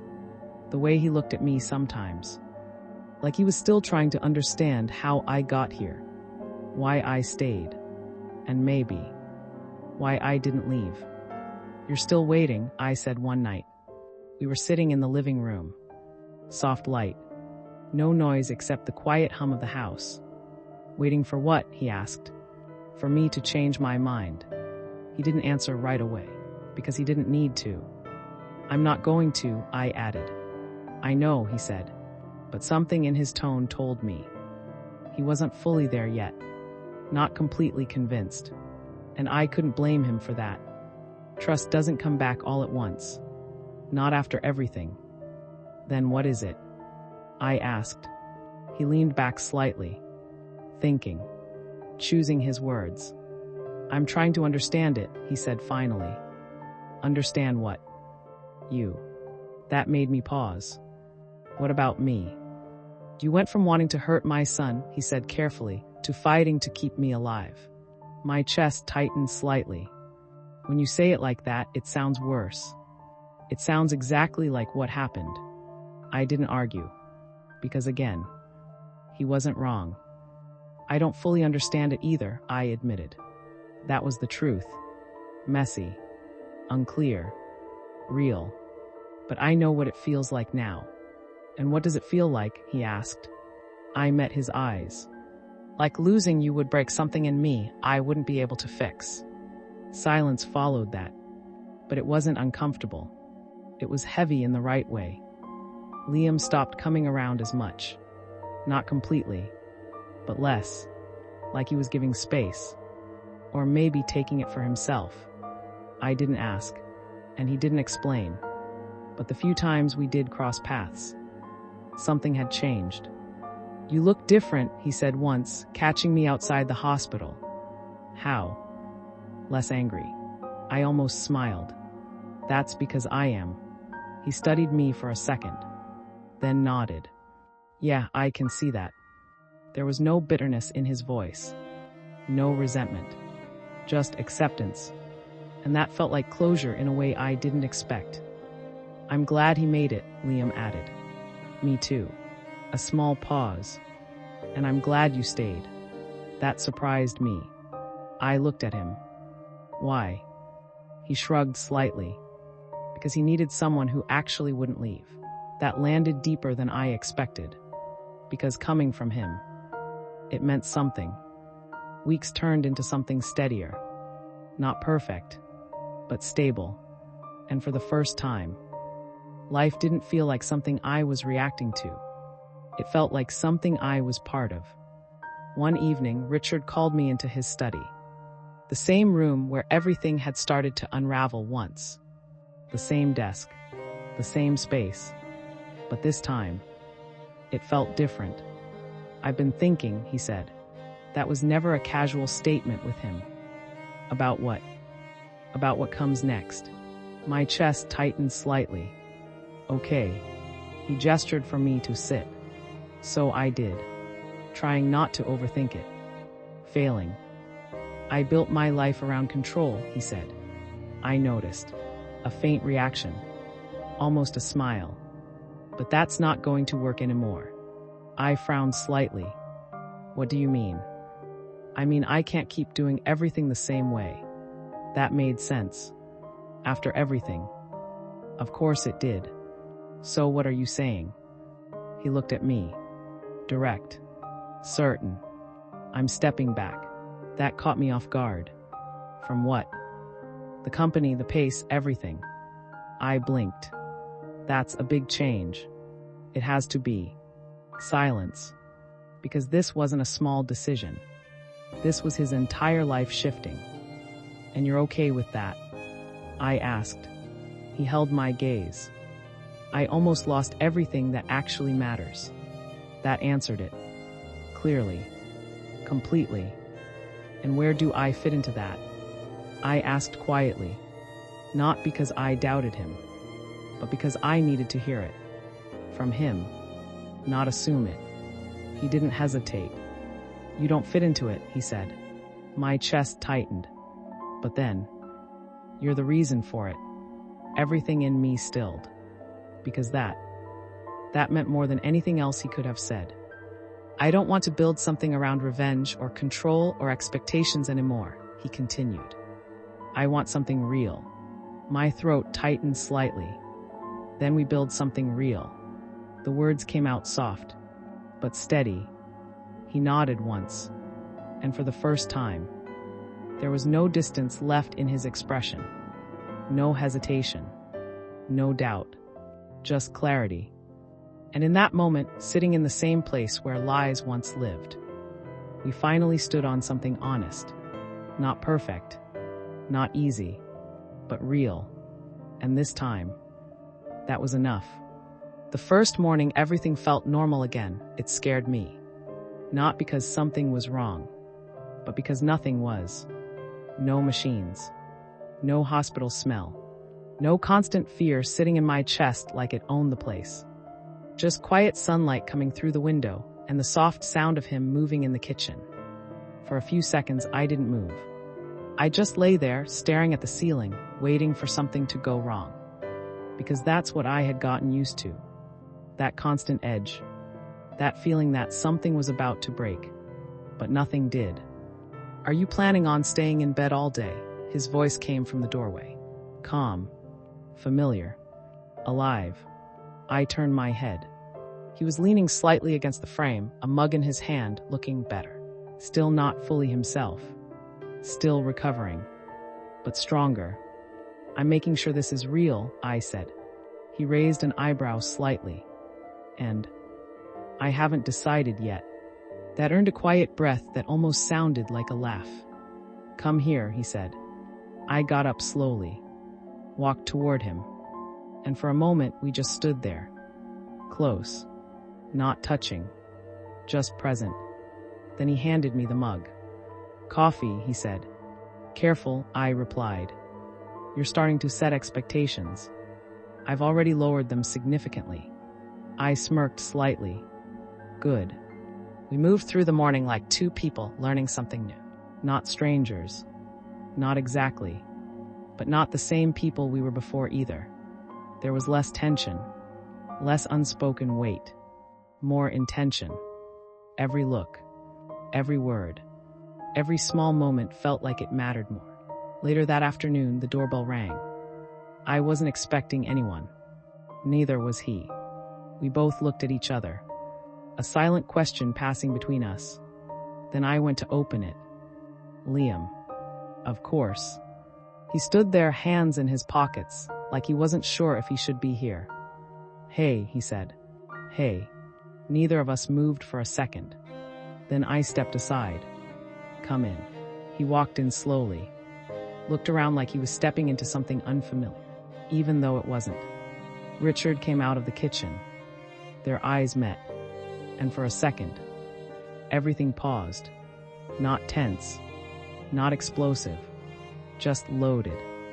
"You look better," Liam said. "You look like you haven't slept," Richard replied. "Fair." A small silence followed. Then, "I brought something," Liam added, holding up a bag. "Food." Of course. Because none of us knew how to have this conversation directly yet. We sat together. At the same table. Three people tied together in the most complicated way possible. And somehow, it didn't fall apart. "I've been thinking," Liam said after a while. I tensed slightly, but didn't show it. "That's new," Richard replied. That almost broke the tension. Almost. "I mean it," Liam continued, more serious now. "I've been thinking about everything that happened. No one interrupted. No one rushed him. Because this mattered. I handled things wrong," he said. The words landed heavier than expected. "I hurt you," he looked at me. And I didn't even realize how much at the time. My chest tightened slightly. But I didn't speak. "And you," he looked at Richard now. "I've spent years acting like I didn't need anything from you." "That wasn't entirely inaccurate," Richard said calmly. "Yeah, but it wasn't the full truth either." That surprised me. Because Liam, didn't usually go this deep. I was angry, he continued, for things that weren't even about you. Silence. Then, I don't want to keep doing that. That was it. No dramatic apology. No long speech. Just honesty. Raw and simple. Richard leaned back slightly, studying him, then nodded once. Good, he said. That was all. But somehow, it was enough. Liam looked at me again. And I don't expect anything from you. That's probably for the best, I said. A small breath left him. Almost a smile. Yeah, I figured. But I don't hate you, I added. That changed something. Not everything, but something. Good, he said quietly. That's more than I deserve. After he left, the house felt different again. Lighter. Like something that had been hanging in the air for too long had finally cleared. You didn't have to say that, Richard said later. I know. Then why did you? I thought about it for a second. Because I meant it. That was becoming a pattern now. Truth. Without strategy. Without calculation. Just truth. Weeks passed again. And life started to take shape in a way I didn't expect. Not dramatic. Not chaotic. Just steady. And that was new for me. One evening we sat outside. The air was cool. The sky dimming slowly. And for once, there was nothing urgent waiting. No crisis. No tension. Just quiet. Do you regret it? He asked suddenly. I looked at him. Regret what? This, he said. How it started. That question. It deserved a real answer. Not something easy. Not something safe. I regret why I started, I said slowly. But I don't regret where it brought me. He held my gaze. Searching. Making sure I meant it. I didn't look away. Good, he said. A small pause. Because neither do I. And that was the moment I realized something. This wasn't a mistake anymore. It wasn't revenge. It wasn't a reaction to pain. It was a choice. A real one. And for the first time in my life, I wasn't choosing out of anger, or hurt, or fear. I was choosing something. Because it felt right. The past didn't disappear. It never does. But it stopped controlling everything. And that changed everything. Months later, I walked past the mirror one morning and barely recognized the person looking back. Not because I had changed completely, but because I finally understood who I was without all the anger, without the need to prove something, without the plan. And the strangest part, I wasn't empty without it. I was free. That night, as I lay next to him, listening to the steady rhythm of his breathing, I realized something else. Something simple. Something quiet. But powerful. I didn't win. I didn't get revenge. I didn't destroy anyone. I found something better. Something I never planned for. Something I didn't even believe in before. I found peace. And somehow, that was the most unexpected ending of all. I thought the story was over. That everything that needed to happen already had. The pain, the truth, the healing. It all felt complete. And for a while it was. Until the letter arrived. It came on a quiet afternoon. No warning. No build-up. Just a plain envelope sitting at the edge of the table when I walked in. No return address. Just my name. Written in a way that felt deliberate. Careful. Familiar. I stared at it longer than I should have. Something about it made my chest tighten. Not fear exactly, but something close. Something unfinished. Are you going to open it? Richard's voice came from behind me. I hadn't even heard him walk in. I don't know, I admitted. That wasn't like me. There was a time I would have torn it open without thinking. But now I hesitated. Want me to? He asked. I shook my head slowly. No, because whatever this was, it was meant for me. I sat down, turned the envelope over in my hands, and finally, I opened it. The paper inside was simple. 1 page. No signature at the top. No greeting. Just words. I didn't think I'd ever write this.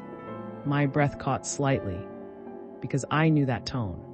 Even before I reached the end, I knew who it was. I kept telling myself you deserved what happened, that you had it coming, that I didn't owe you anything after everything you did. My fingers tightened slightly around the paper. But I was wrong. The room felt quieter, heavier, like even the air was listening now. I was angry, I was selfish, and I didn't realize how much I broke things until I saw what happened after. I didn't move, didn't speak, just kept reading. You didn't just walk away, you changed, and I saw that even if I didn't want to admit it. Liam. Of course it was. I'm not writing this to fix anything. I don't think that's possible, and I don't expect forgiveness. My throat tightened slightly. But I needed to say it somewhere, even if it's too late. A pause. A line that looked like it had been written slower than the rest. I'm sorry. That was it. No long explanation. No justification. No attempt to rewrite the past. Just 2 words. Simple. Heavy. Real. I lowered the paper slowly. Not because I was shocked, but because I felt something shift. Again. What is it? Richard asked quietly.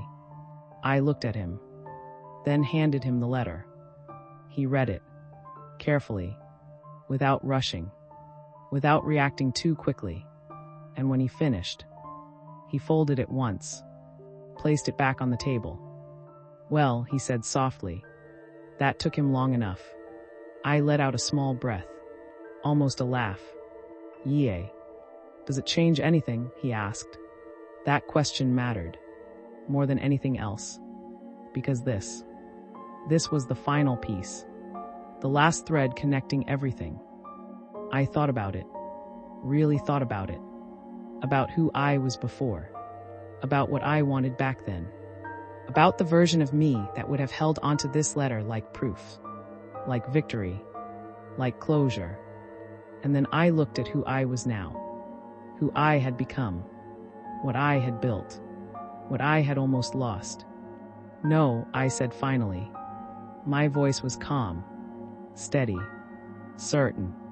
It doesn't. Not because it didn't matter, but because it didn't control anything anymore. I'm glad he said it, I added. Me too, Richard said. And that's enough. And it was. That night I placed the letter in a drawer. Not hidden. Not displayed. Just put away. Like something that belonged to the past. Not something that needed to live in the present. Weeks passed. Then months. And life kept moving. Not dramatically. Not in big, overwhelming ways. But in small, meaningful ones. We traveled. Not far. Not extravagant.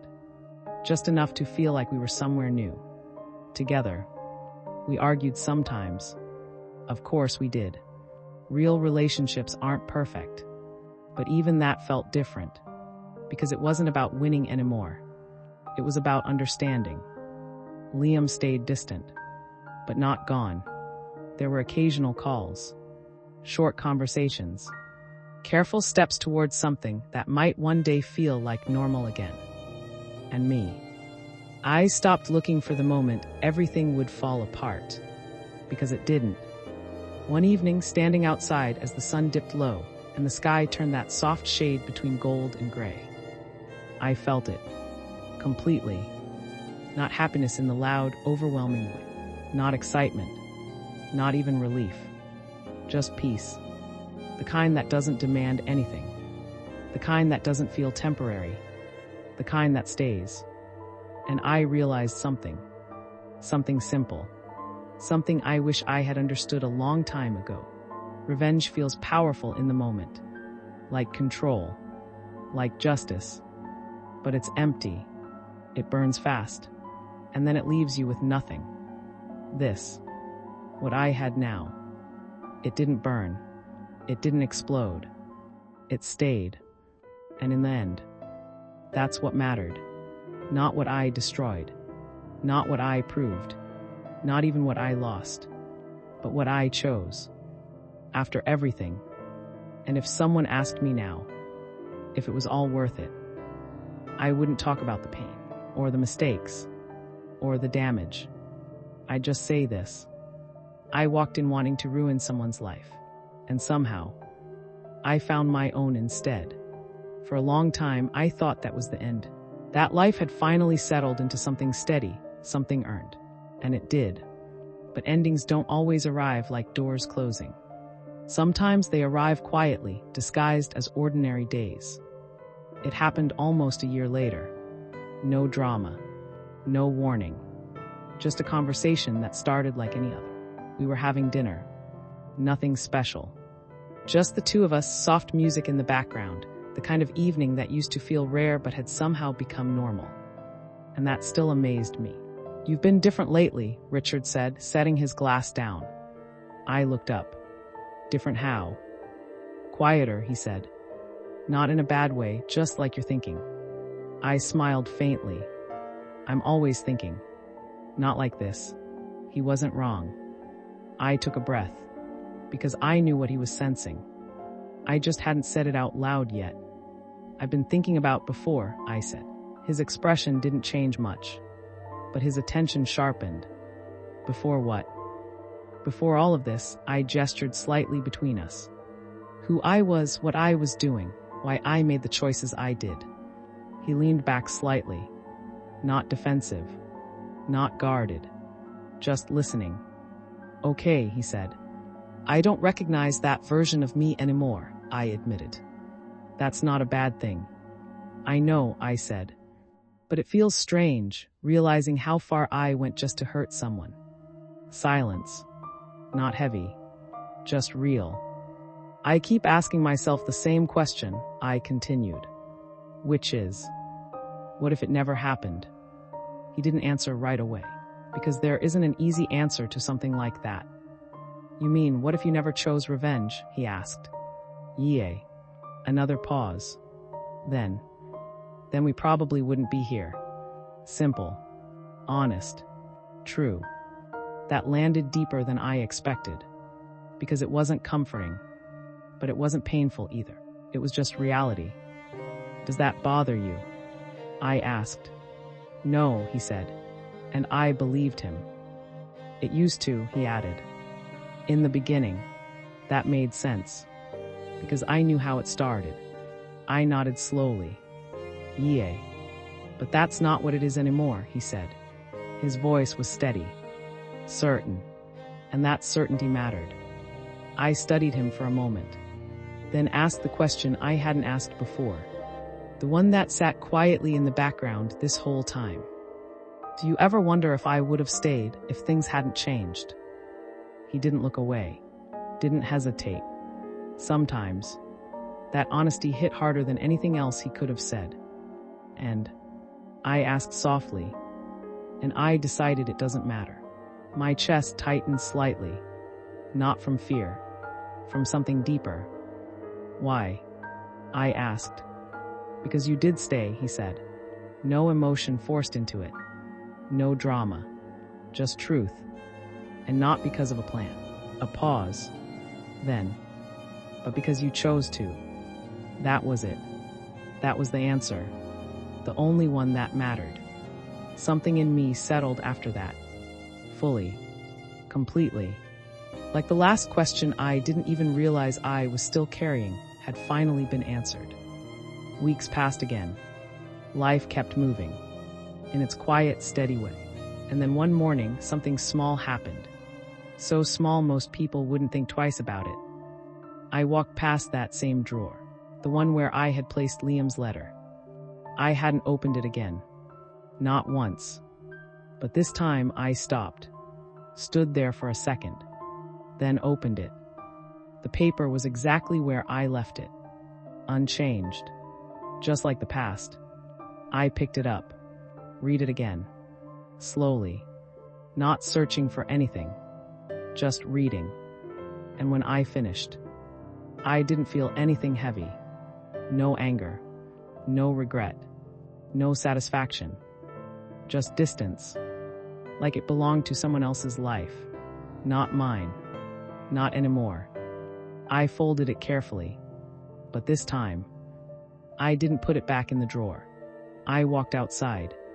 The air was cool, quiet, still, and without overthinking it, I let it go. The paper slipped from my fingers, caught the wind, and disappeared. Not dramatic, not symbolic in a grand way, just done. When I walked back inside, Richard looked up. "Everything okay?" he asked. I nodded. "Yay." And for the first time, there was nothing behind that answer. No hidden meaning. No unfinished thought. Just truth. That night, as we sat together in the quiet, the world outside fading into the background, I realized something I hadn't fully understood until that moment. Closure isn't something someone gives you. It's something you choose. And I had finally chosen it. No more past pulling at me. No more questions without answers. No more versions of myself I needed to fix or explain. Just this life, this moment, this person beside me. And that was enough. Not because it was perfect, but because it was real. And real was everything I had been looking for all along. Time didn't rush after that. It didn't need to. For once, life wasn't pulling me forward or dragging me backward. It just moved. Steady. Quiet. Certain. There's something strange about peace. No one really prepares you for it. They teach you how to survive chaos, how to fight, how to hold on when everything is falling apart. But no one teaches you what to do when nothing is wrong. At first, I didn't trust it. Even months later, even after everything had settled, there were still moments where I'd pause in the middle of something simple and wait for the shift, the crack, the moment something would go wrong. It never came. "You're doing it again," Richard said one evening. We were sitting outside, the sky dimming into that soft blue that always felt like the world slowing down. "Doing what?" "Leaving," he said. I frowned slightly. "I'm right here." "Not completely." I didn't argue, because he was right. Again. "I don't know how to stop," I admitted. That was the most honest answer I had. He didn't rush to fix it. Didn't offer advice. Didn't try to turn it into something simple. He just sat with me. "You don't have to stop," he said after a while. That surprised me.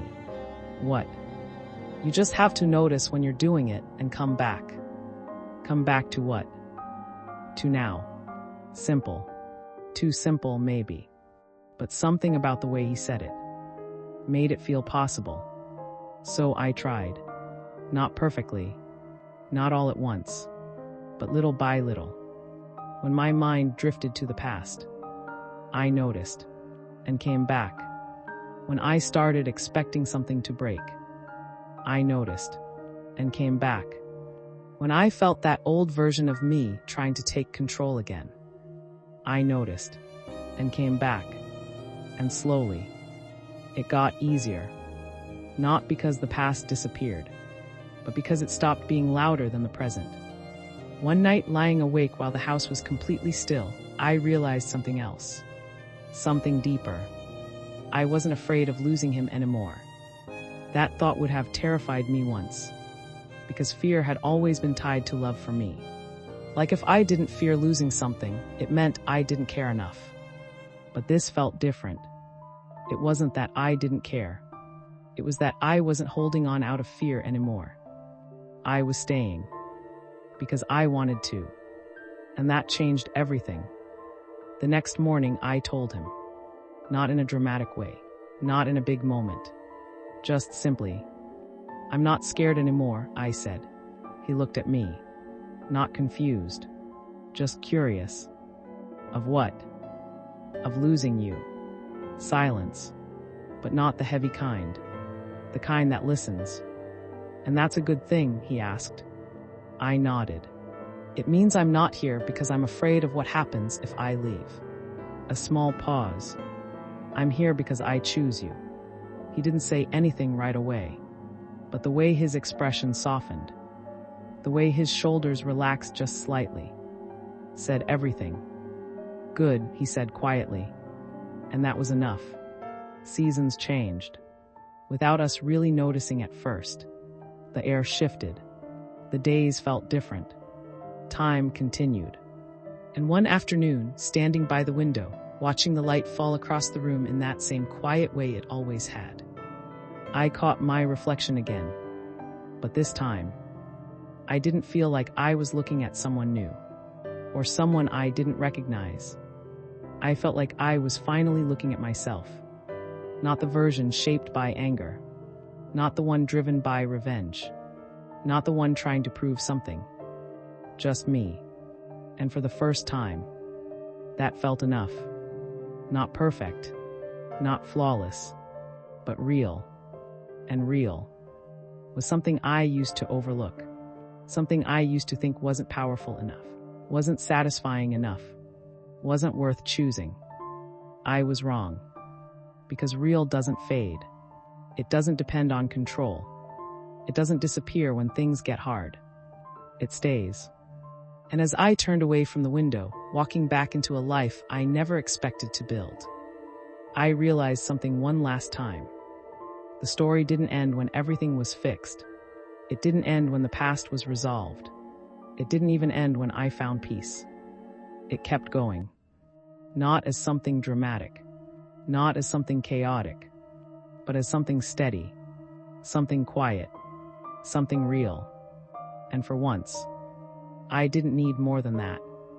Because this was everything. I walked in wanting to ruin someone's life. And somehow, I found my own instead.